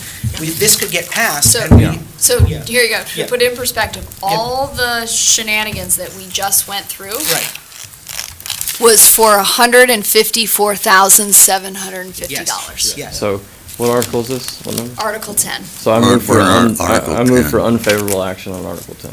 I'll second that.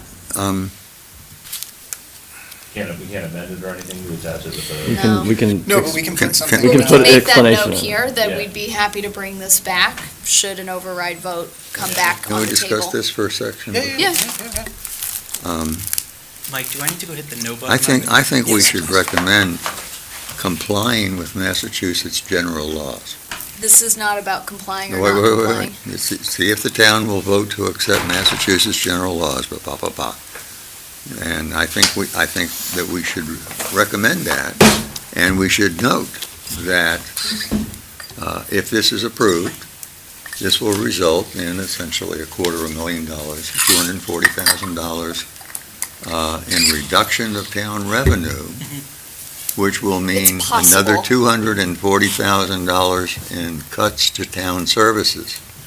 Can I clarify, though? We are currently in compliance with Massachusetts general law. That law allows us to offer up to these types of limits for abatements, and we've not gone all the way there before. So we are in compliance, but we're saying we would push to the okay. extreme. Yeah, we're basically accepting a different provision that we have as a town the discretion to accept or not. What is our current level of exemption? Because we're saying going up to 100, what's our current maximum? Do we know that, Dennis? Percentage? Yeah. Yeah. Yeah, I don't know what our current percentage is, but we are Because if compliant. we could speak to that, if we knew that, if it was a difference of, say, round, if we knew that currently it would allow up to $125,000 of money going versus 240, we could speak to that and say that, we do not believe it is a fiscally sound, it's not fiscally sound at We this can't time. afford the increase. Right, or something like, we do not believe this is. Decrease in increased revenue. loss. Decrease in revenue. Yeah. So that would be something for the The comment. comment. Yes. Yes. Yes. I don't know if it was, there was a motion, but I'm not sure if it was I'll come It back was- to your I motion, second it. that we say Say it no. again. Unfavorable action. Yeah. I think someone made the. I made the motion, I'll make it Yeah, again. Second. it was unfavorable action, and I All seconded right, it. so I just, before this vote's taken, just so you know, in choosing up to 100%, we would be possibly adding about 41,000 in this year's overlay, which we already have covered in the budget book. So we're covered if we want to do the exemption, because what ends up happening is there's a maximum based off of how much someone's taxes increases year over year. So it's not a straight line. You have to actually see an increase. So each person's is calculated slightly differently. And we're just using a hypothetical number. I'm not saying that this is what's going to happen, but if an override did pass for something like 9 million, that number changes from 41,000 to around 119,000. We probably still have some short-term flexibility in our overlay account for that type, because as we've said before, it's a carryover based off of the liability, the abatement applications. So then this actually starts being probably more of a political question than a hard math question, in terms of this was brought forward as part of an override discussion before. Is this? That's what we discussed while you were out of the All room. right, sorry. Is that No. we would be willing to bring it back alongside another override vote. Go ahead, Troy. Dennis, wait, did you just say though it's inherently tied to the increase in taxes or just the absolute amount? Sorry. When you'll see a larger abatement when there's a year-to-year change in your taxes increasing more, because it's there are caps to it. So if more taxes are applied to these individuals, their ability to have a greater abatement increases based off of the year-over-year change. So it is intrinsically tied to the tax that's rate. a strong statement. Yeah. But if there's an override, it intrinsically has a bigger effect. It's a small effect if it's just a normal. Correct. annual Smaller increase. effect on a normal year, bigger Yes. effect on an override year. So it's naturally tied to override Yeah. in some sense. But just to be clear too, what Dennis had said, because you're correct too, Jen, it would cost $240,000 this year, but that's only a $40,000 increase over last year. Okay, I mean, again, the motion before us has been seconded, is for unfavorable action. So I will call the roll. Troy? Yes. Lucy? Yes. Joe? Yes. Joe? Yes. Wendy? Yes. Jen? Yes. Rod? Yes? Adam? Yes. Jeff? Yes. Jim? Yes. And I'm a yes. Okay, so we have voted 11-0 unfavorable action. on Need to our write our vote. comment? Yes. I mean, I would probably just keep this one very short, just to say this is something to discuss in the context of a further override. You know, we can say something along the line very like we support further consideration for further whatever of this idea, and I wouldn't get farther. I wouldn't get too in the weeds on it, but Not at this That we time. recommend Further exploration or something. Yeah. revisiting this in conjunction in with another conjunction override with a vote. potential future override.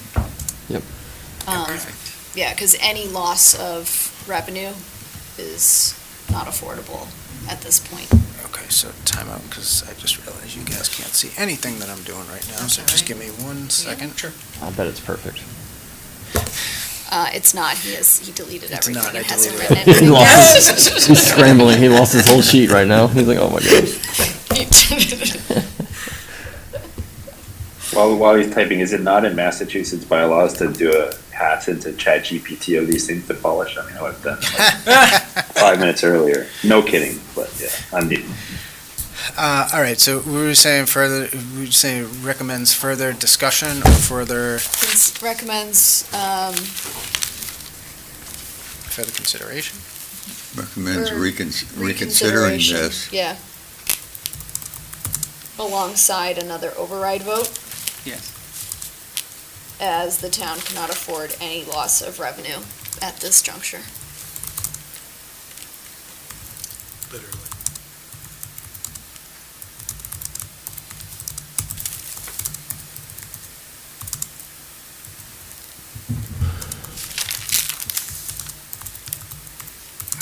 Further loss of revenue.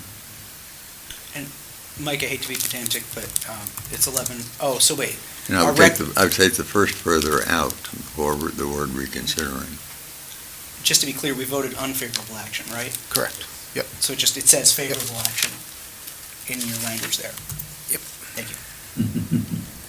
Good catch, Just to be Joe. clear. Yeah, so the word further in front of reconsidering should go away. Yep, I gotcha.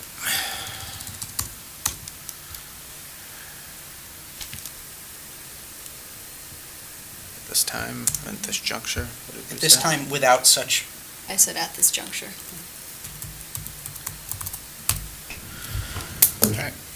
Seems good to me.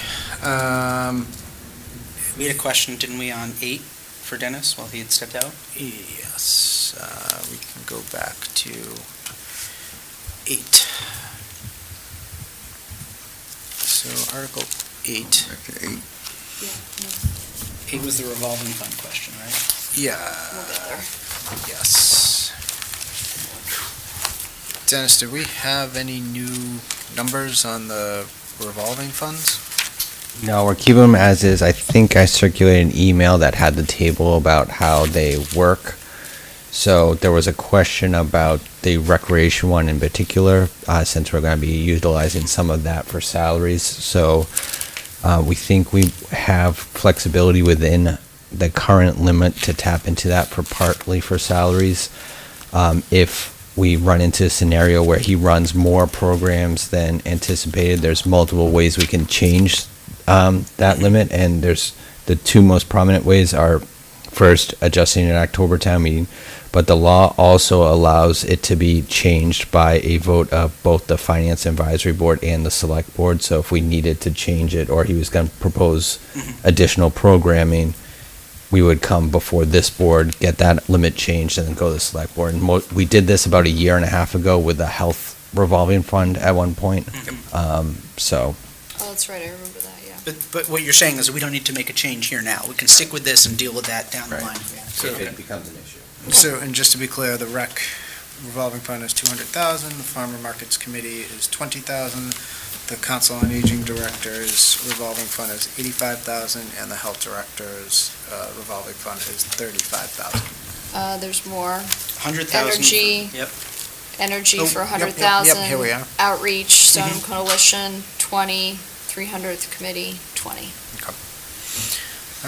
I would entertain a This is one that always gets confused, just in case people are watching at home. Yeah. It's not, these aren't really their general fund operating budgets. These are separate accounts for specific purposes. And it's not even the amount of money that they might actually spend out of it. It's the limit in which they can withdraw out of it. Right. And these funds are not already sitting there in accounts, correct? That's Some of them are? Yeah. Question, is this table going to be printed in the? Yes. Yes, yep, you're looking at the actual Okay. warrant, yep. Department, board, committee, agency, or office responsible for the revolving fund. Yes. Otherwise, somebody's going to look at this and say, why are we paying the recreation director twice what we're paying the town clerk? I mean, I think these have been the same charts for the last, I don't know, as long as I've been here. Huh? These are the exact same charts for all the 15 years I've lived in A lot of town. new residents. Maybe So, I mean, I think that's where we just clarify again. Yeah, we can clarify. In the description I've is got that, some you know, stuff. we always typically say, you know, these are spending limits, they don't represent money allocated towards these Or departments. specific salaries, So right? I'll entertain a motion on this, on Article 8. And in that case, I recommend favorable action. Second. Yeah, there you go, I was gonna say, right there. There's your recommendation. Okay, motion's made and second for favorable action on Article 8. Troy?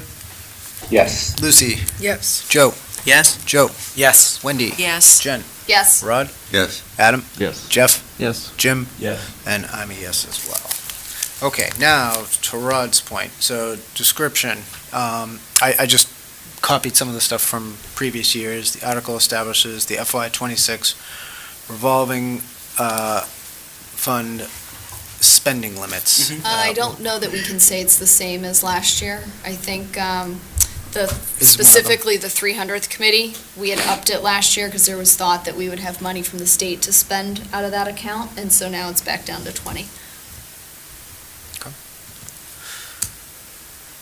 We have historically pointed out the differences, just so you know. Yeah, we'd have to pull up the last one. I just remember seeing it somewhere, and I know the 300th was at 100. I think to Rod's point, and to your point, Jen, we should put, these are not operating funds. Yes. And do not speak to specific salaries, et cetera, because like for the rec department, that's not 200 for his salary. Right.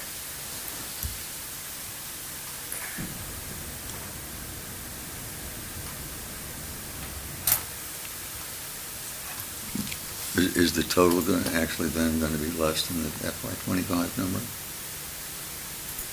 Total going to be less. Oh, in the revolving Yeah. limit? For the 300th it is, yes. But that means it's also lower for the total. They don't get tallied. They're all separate.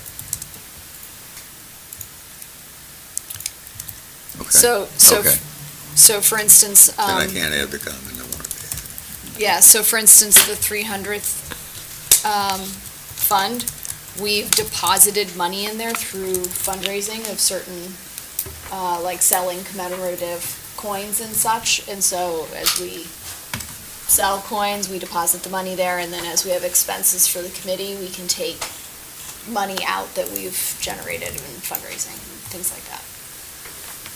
Thank you. And you guys did set for a separate 501c. Yes, which is why we didn't need the 100,000 there anymore, because we had a separate that we were able to do for the state.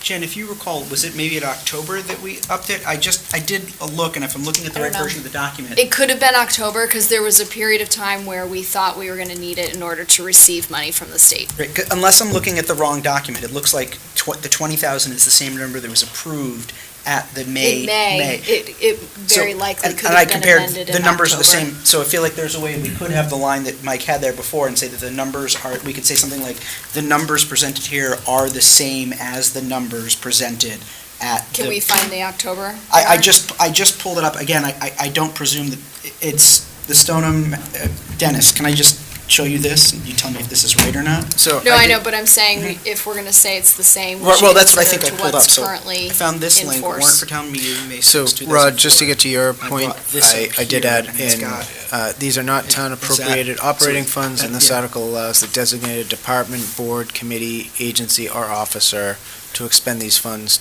to the approved limit. So that way, we're calling it out. Those are the people that spend it, not necessarily there. And Dennis just confirmed, these are the same numbers that were approved at last year's May town meeting, however we want to, if you want to put that in there. I think that's fine to do. I do also recall, Jen, that we did at one point have a higher limit. Right. And I can't remember the exact circumstance and date. It might have been even a year and a half ago, so. Here, I just found October of '24. Yeah, that's what I was looking at the October 10 one You next. could just still say this is the previous amount from May.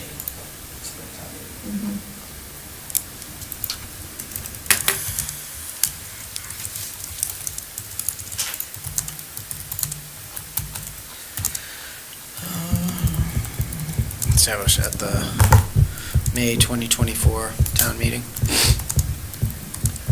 Yes, I'm just looking, I'm looking through the book now from the October town meeting to see if, But if we That's stick to fine. If we May do that, 2024 we're town good. meeting, we're Yeah. saying. Yeah. Yep. What do you I got? think as an alternative to the sentence you just typed, could we simply say, this does not change the existing revolving fund accounts? the problem is we need to figure out if we actually changed it in Yeah, so October, we- that's what I'm still checking. That's what we're trying That's to what find we out, think yeah. one of these might have changed during the course of last year, so if we just Oh, you see, they might stick, have changed in October? stick with that it Okay. was, yep, we're good. Okay. Yep. Projects. I'm literally reading through the book now and trying to see where it is, but, Okay. yeah. I think this is fine. So we need to come back to Article Yeah. 7, 8. Move the question. All right, 11 was the next one that was tabled. 11, I believe, is the end-of-year transfers. Let's see. The last one, or do we have another one? Yes. This is, End of year transfers for 11. and just Right, after 11, that's, 11, then 14, but I think we've got Well, we a... need to roll back to 4 after he gets if he gets his answers. Okay, right. all right. Yeah. So let's just get this one. 11 is the town appropriated the sum of $600,000. Again, this is the end-of-year transfer. To defray the cost to meet the fiscal year 25 department budgets approved under Article Number 7 of the May 6, 2024 annual town meeting, and transfer sum from 600 from general stabilization with said sum appointed to said budgets by the town administrator, town treasurer, and/or town accountant for fiscal year 25 departmental budgets under Article Number 7 of the May 6, 2024 annual town meeting. Okay, so this is, this is basically what it is exactly what we wrote last year. Mhm. So if folks are looking to I think it's fine. change Yeah, I anything think on it's this, fine. it's up to folks. If I vote not, for favorable action on Article 11. Second. okay, motion's made and seconded for favorable action on Article 11. Troy, I'll start with you. Yes. Lucy? Yes. Joe? Yes. Joe? Yes. Wendy? Yes. Jen? Yes. Rod? Yes, Adam? Yes. Jeff? Yeah. Jim? And I'm a yes as well. And if there are no changes to the description, we will leave it as is. I mean, it's the same, as you said, it's the same as last year, right? It's the same every year. Okay, Do you want to Dennis? take tabled away from 11 so you know you're done? Thank you. Technically, I was supposed to be bolding all the, well, I will know at the end of this meeting that all of the recommendations are approved, or descriptions, I should Yep. say. Dennis, you wanted to go back to Article 4?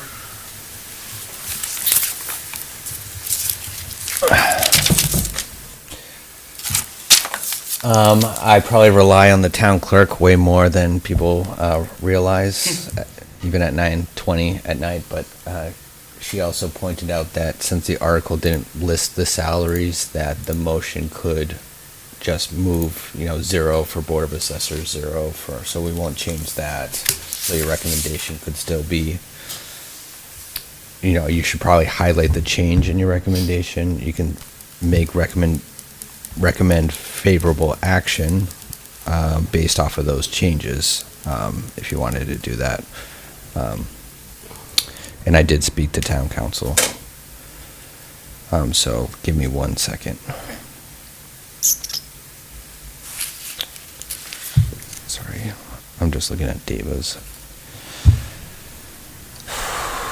So Article 4, all it says is to see if the town will vote to fix the salaries of several elected officers in the boards of the town for fiscal year 26. And the motion would be move that the town vote to fix salaries of the town clerk at her salary.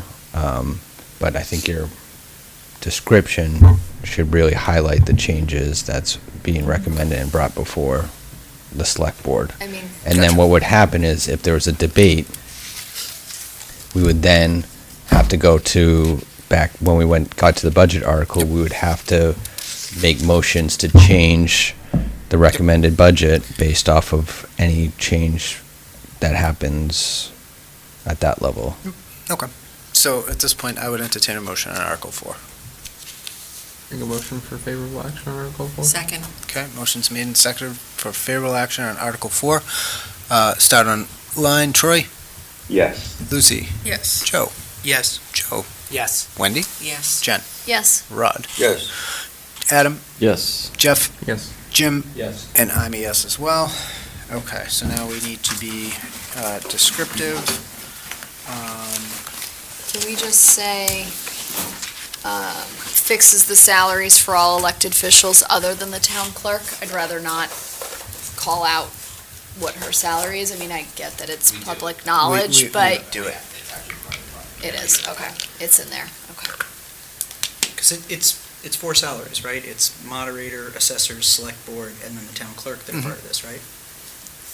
So could we get, is there a way to get around it by saying we recommend, no? He said we have to, yeah. Okay. So we're just saying we approve fixing the salary of the town clerk at, okay.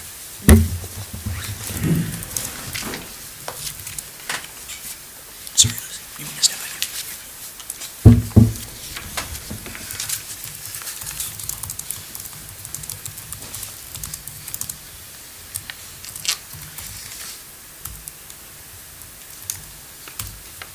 Okay, done.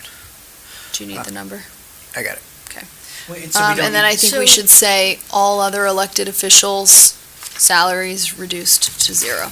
Okay. So why is it necessary to list that out, what the town clerk makes? I mean, that's, to me, it's like a PII, it's like a.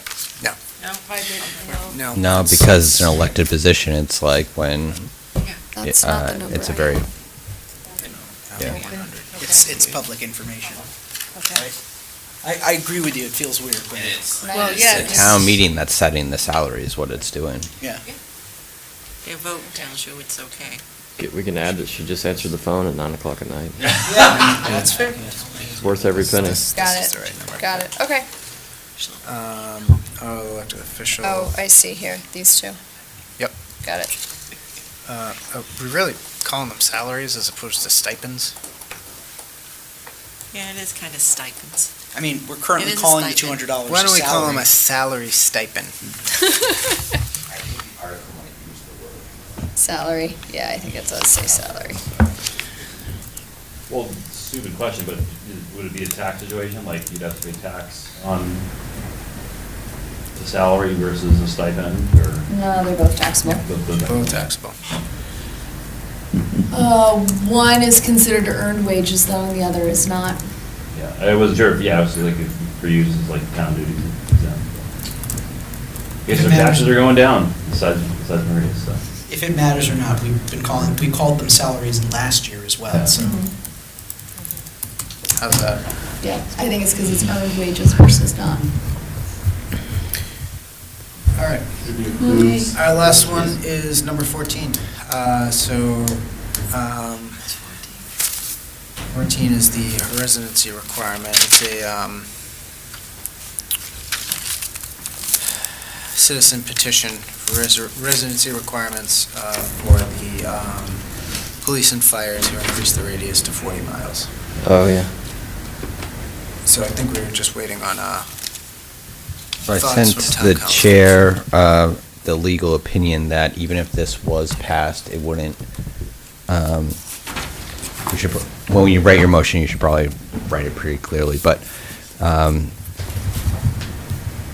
it's of our Labor Council's opinion that this change would not have the intended effect because this is changing the bylaw, and to change the residency requirement is a process laid out by state law, so you could change the bylaw, but it wouldn't wouldn't meet how it's changed as outlined in state law, which is collective bargaining.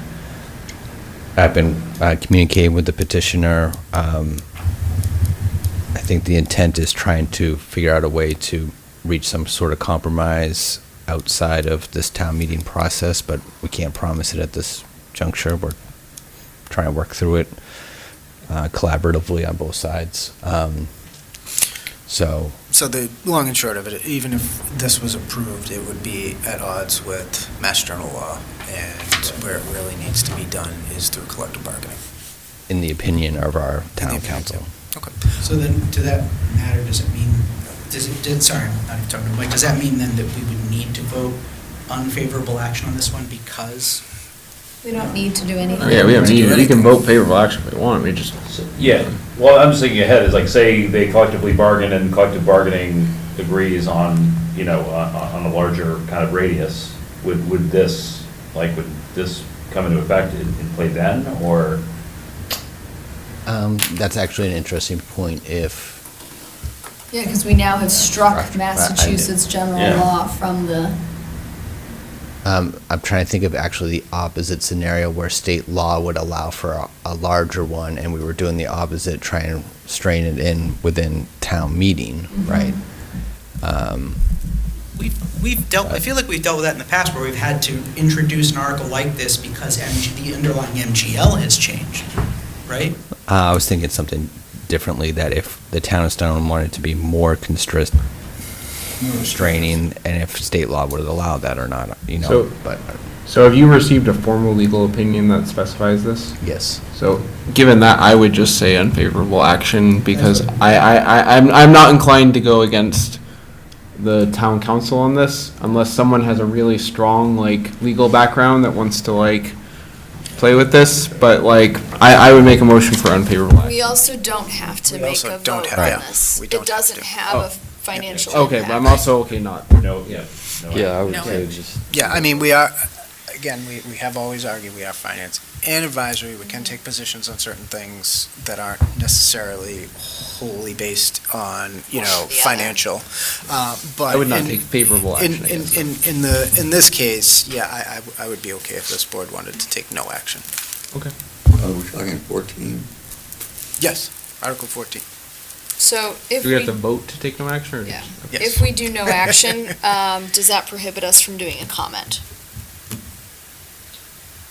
You could probably do a comment on why you took no action. Yeah. As long as we can make a comment, I don't. Yeah. I would only argue against something if it prevented us from explaining this, because I think we need to make it clear to the people that this would be in contravention of MGL. It's, getting everything that we just talked about here. If we were to recommend unfavorable action, that would mean this language would not be stricken and Nothing would change. Nothing would change. If So, we take I'm no sorry, I was- action, we're telling the town that we didn't take a formal position on it, and we can tell them why we chose not to take a formal position. Our position doesn't matter in this case. I'll withdraw my previous unfavorable. I make a motion that we take no action on Article 14. I think there could be a merit to doing unfavorable as well. We can't really afford legal battles Can I ask- with the state right now. What would happen if we said no action, but the town goes ahead and votes favorable action? Like, if the town votes in support of this, are we then in a position of, I guess, I'm asking the question, are we going to be in trouble? No, we're just advising the town. The town We're can just choose to advising. take our advice or not. As we've articulated, that is our role to provide This is advice more, this ends up being more of a labor relations issue than us fighting with the state issue. The point is that even if we say unfavorable, it's still going to be put to a vote at town meeting. Right, and I still don't want,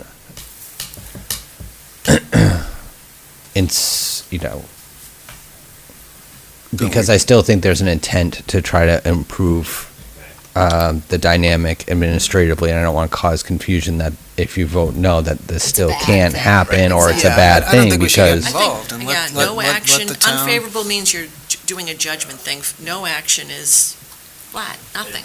Just one more question, is that, just I know because it's happened with one of the other articles, right?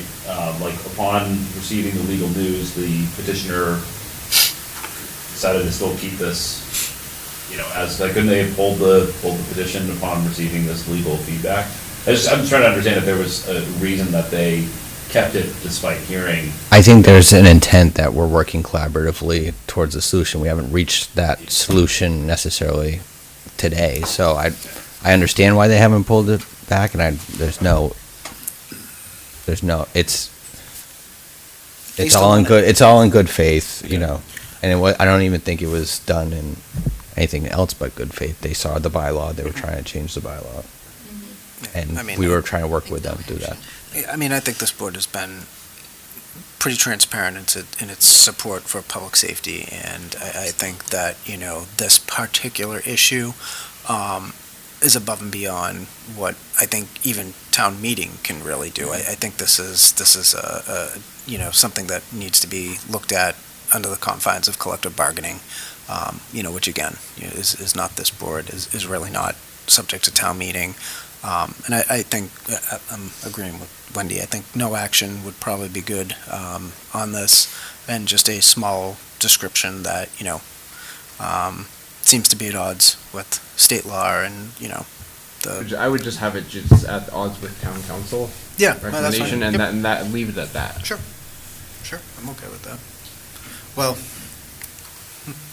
No, because that No, 'cause then it implies just- in yeah. something Yeah, that's that it's not. not. Yeah, I would just It's not on say, the up and up. it's town council's viewpoint that approve this article may not change the residency requirements Go with that. as intended. All right, I'll, Motion was made, I seconded it. no No What action. was the motion, just I have remind no me? action. No action. Made and seconded for no action. Yeah. Okay. Adam. Yep. Yep. All right, we'll start online. Troy? Yes. Lucy? Yes.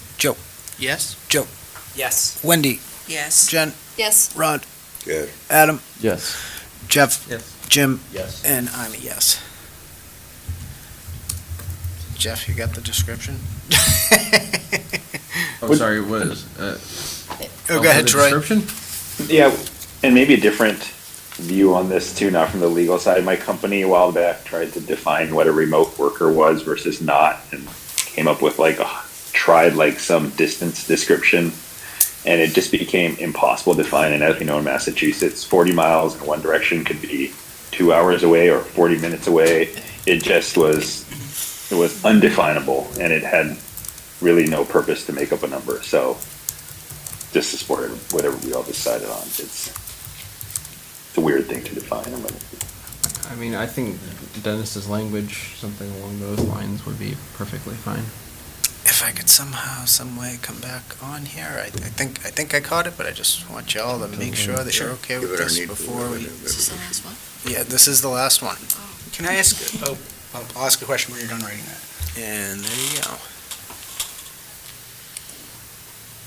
We don't want to put something in about this needs to be, No, we're not gonna get in the middle of collective so bargaining. and on, things like that. on advice, should it just say on advice of town council? Sure. Yeah. That's fine.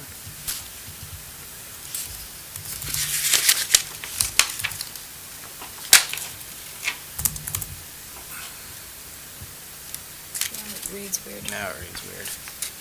On the advice of, no.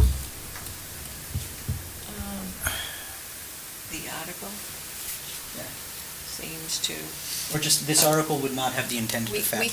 could use per, everybody loves to use that, per town council.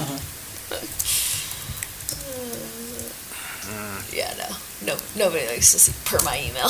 How about this? Please see my previous email. Talk to my lawyer. Yeah.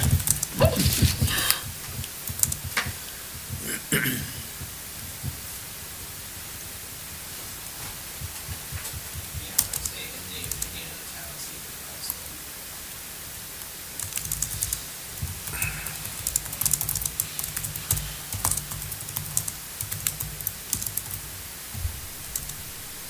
what do you think it seems? I think we could just go The straight to this article, yeah, because we're saying, The yeah, article would not have the intended, what is this article, and the advice of, this article would not have the intended effect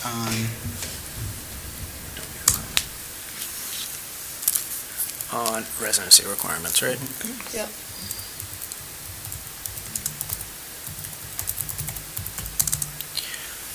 Okay, we have voted all of these. The only thing left to do is to, through one vote. Hold on, approve- hold on. Can I ask one question? It says we voted favorable action.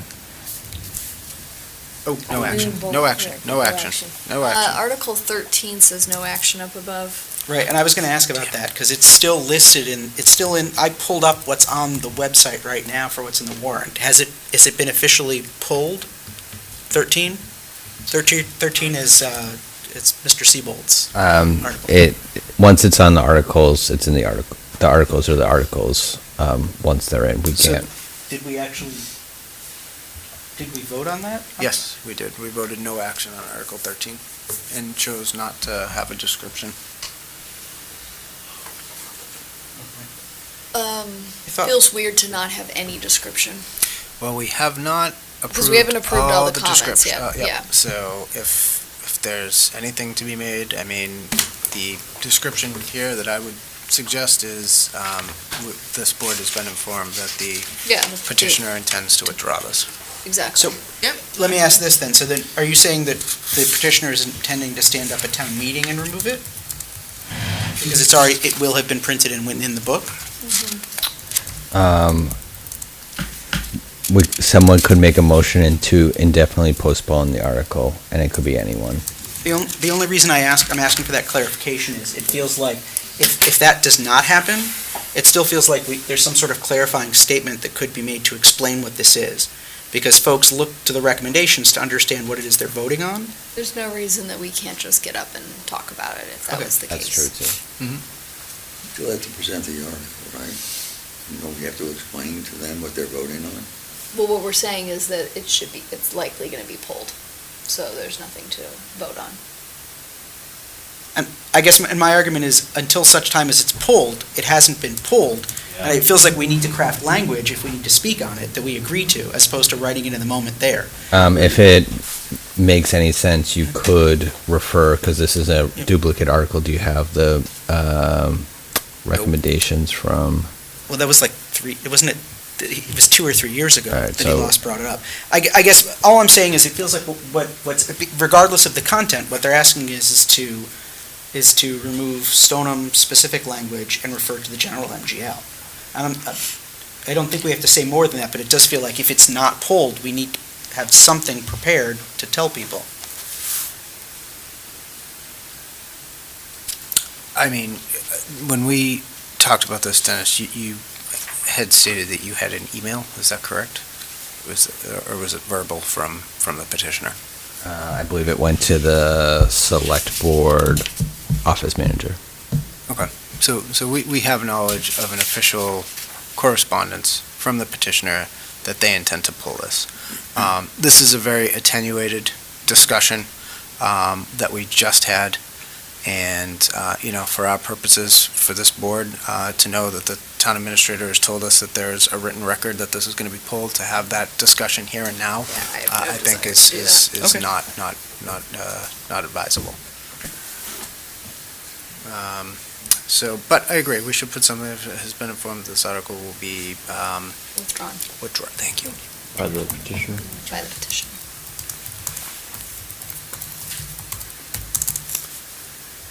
Okay. It's a good catch, I agree. That's it, we just need to entertain one final motion to accept all of the article descriptions. Make a motion to accept all the articles. Descriptions. Descriptions. And I second it. Okay. Motion's made and seconded to accept all of the article descriptions. We'll start with Troy. Troy? Yes. Lucy? Yes. Joe? Yes? Joe? Yes. Wendy? Yes. Jen? Yes. Rod? Yes. Adam? Yes. Jeff? Yes. Jim? Yes. And I'm a yes as well. To adjourn. Motion is We had minutes. Were we made gonna do- and... We can't. Oh, yes, no, Jim, yes. Vote on minutes, right? We do have minutes. But it's It not on the was. agenda. It Oh, it is, yes, it was. is, Yes, yes, it it is. was. Yes, it Yes, is. it I was actually gonna ask about that, is that I saw that there was a meeting agenda posted on the town website. Yep, that is Yeah. I correct. didn't get an email with the agenda. I did put it, so I never send the agenda, I just assume you're all gonna go to the website and look Yeah, no, at that's it. fine, yeah, that's So, fine. So we do, we have meeting minutes from our April 3rd, April 7th, and April 15th meetings. I'll take each of those individually. By the way, Jim, these were fantastic, I do want to say, I did read them, and I thought they were great. Would it be helpful for me to say, because you're gonna have some extensions for folks, right, like, do you want me to read out who was at each one, like, when we take the vote, I can say who was there and who wasn't? If you could do that, that would be great. Generally, I do that, but I don't know what's going on Do with it, the Jim. internet. Go for it. Go for I'll it. make the motion for April 3rd. Yep. Approval of the minutes. Second. So, Lucy and Jen, it's not there, so Yep. everyone else. Except Troy. And Troy. And Troy, yeah, Troy, Troy would sorry. have to abstain as well. Okay, so motion is made and seconded to approve the April 3rd meeting minutes. Troy, I'll start with you, but again, you'd have to... Abstain, Yes, thank you. Lucy, I believe you're an Abstain. abstention. Yep. Joe? Approved. Joe? Approved. Wendy? Yes, approved. Jen? Abstain. Rod? Yeah. Adam? Yes. Jeff? Jeff, yes. Jim? And I'm a yes as well. I just want to thank you guys for putting all the work in the last couple of months. Like passing a easy budget is easy. Passing a hard one is like really hard. So I just want to give you guys a ton of credit in terms of like your level of involvement over months and for some of you years. So I know it's not easy for any of you individually. I just want to express my gratitude. Thank you. Thank you. Thank you and Right your back team, at ya. yeah, for going Yeah. right back and making all these changes. Really stepping up to the plate and finding ways forward. I mean, again, I'll say it again, 3 weeks ago, you know, at sort of my initiation, you know, to see a zero budget for a library, to see a zero budget for council on aging, traffic directors, and for you and your team to work to restore those in a meaningful way, I think is admirable and something everyone and something everybody in this town should be very grateful for. So, many thanks. All right, Jim, we got the April 7th. Yeah, April 7th logically would be up next, and then absent to that would be Jen and Troy. I'll make a motion to approve the April 7th Second. meeting minutes. Motion's made and seconded to approve the April 7th meeting minutes. Start on line, Troy, Abstain. Lucy, Yes. Joe, I approve. yes, Joe, Yes. Wendy, Yes. Jen, Abstain. Rod, Yes. Adam, Yes. Jeff, Yes. Jim, Yes, and I'm a yes as well. and then April 15th, every Thursday. Was that last Thursday? Or no, it was that was not the tri board. No, yeah, it was Tuesday, yeah. Okay, never mind. I thought it was the tri board. I'll make a motion to approve the April 15th meeting minutes. Second. Okay, motion's made and seconded to approve the April 15th meeting minutes. Troy, Yes. Lucy, Yes. Joe, Yes. Joe, Yes. Wendy, Yes. Jen, Yes. Rod, Yes. Adam, Yes. Jeff, Yes. Jim, and I'm a yes as well. All right, if there's no other pending business, I will entertain a motion to adjourn. Motion to adjourn. I second it. Motion's made We and got 3 seconded seconds to on that adjourn. Troy, Yes. Lucy, Yes. Joe, Yes. Joe, Yes. Wendy, Yes. Jen, Yes. Rod, Yes. Adam, Yes. Jeff, Jim, and I'm a yes as well. We are adjourned. Thank you, everyone. Thank you, Stoneham TV. Thank you.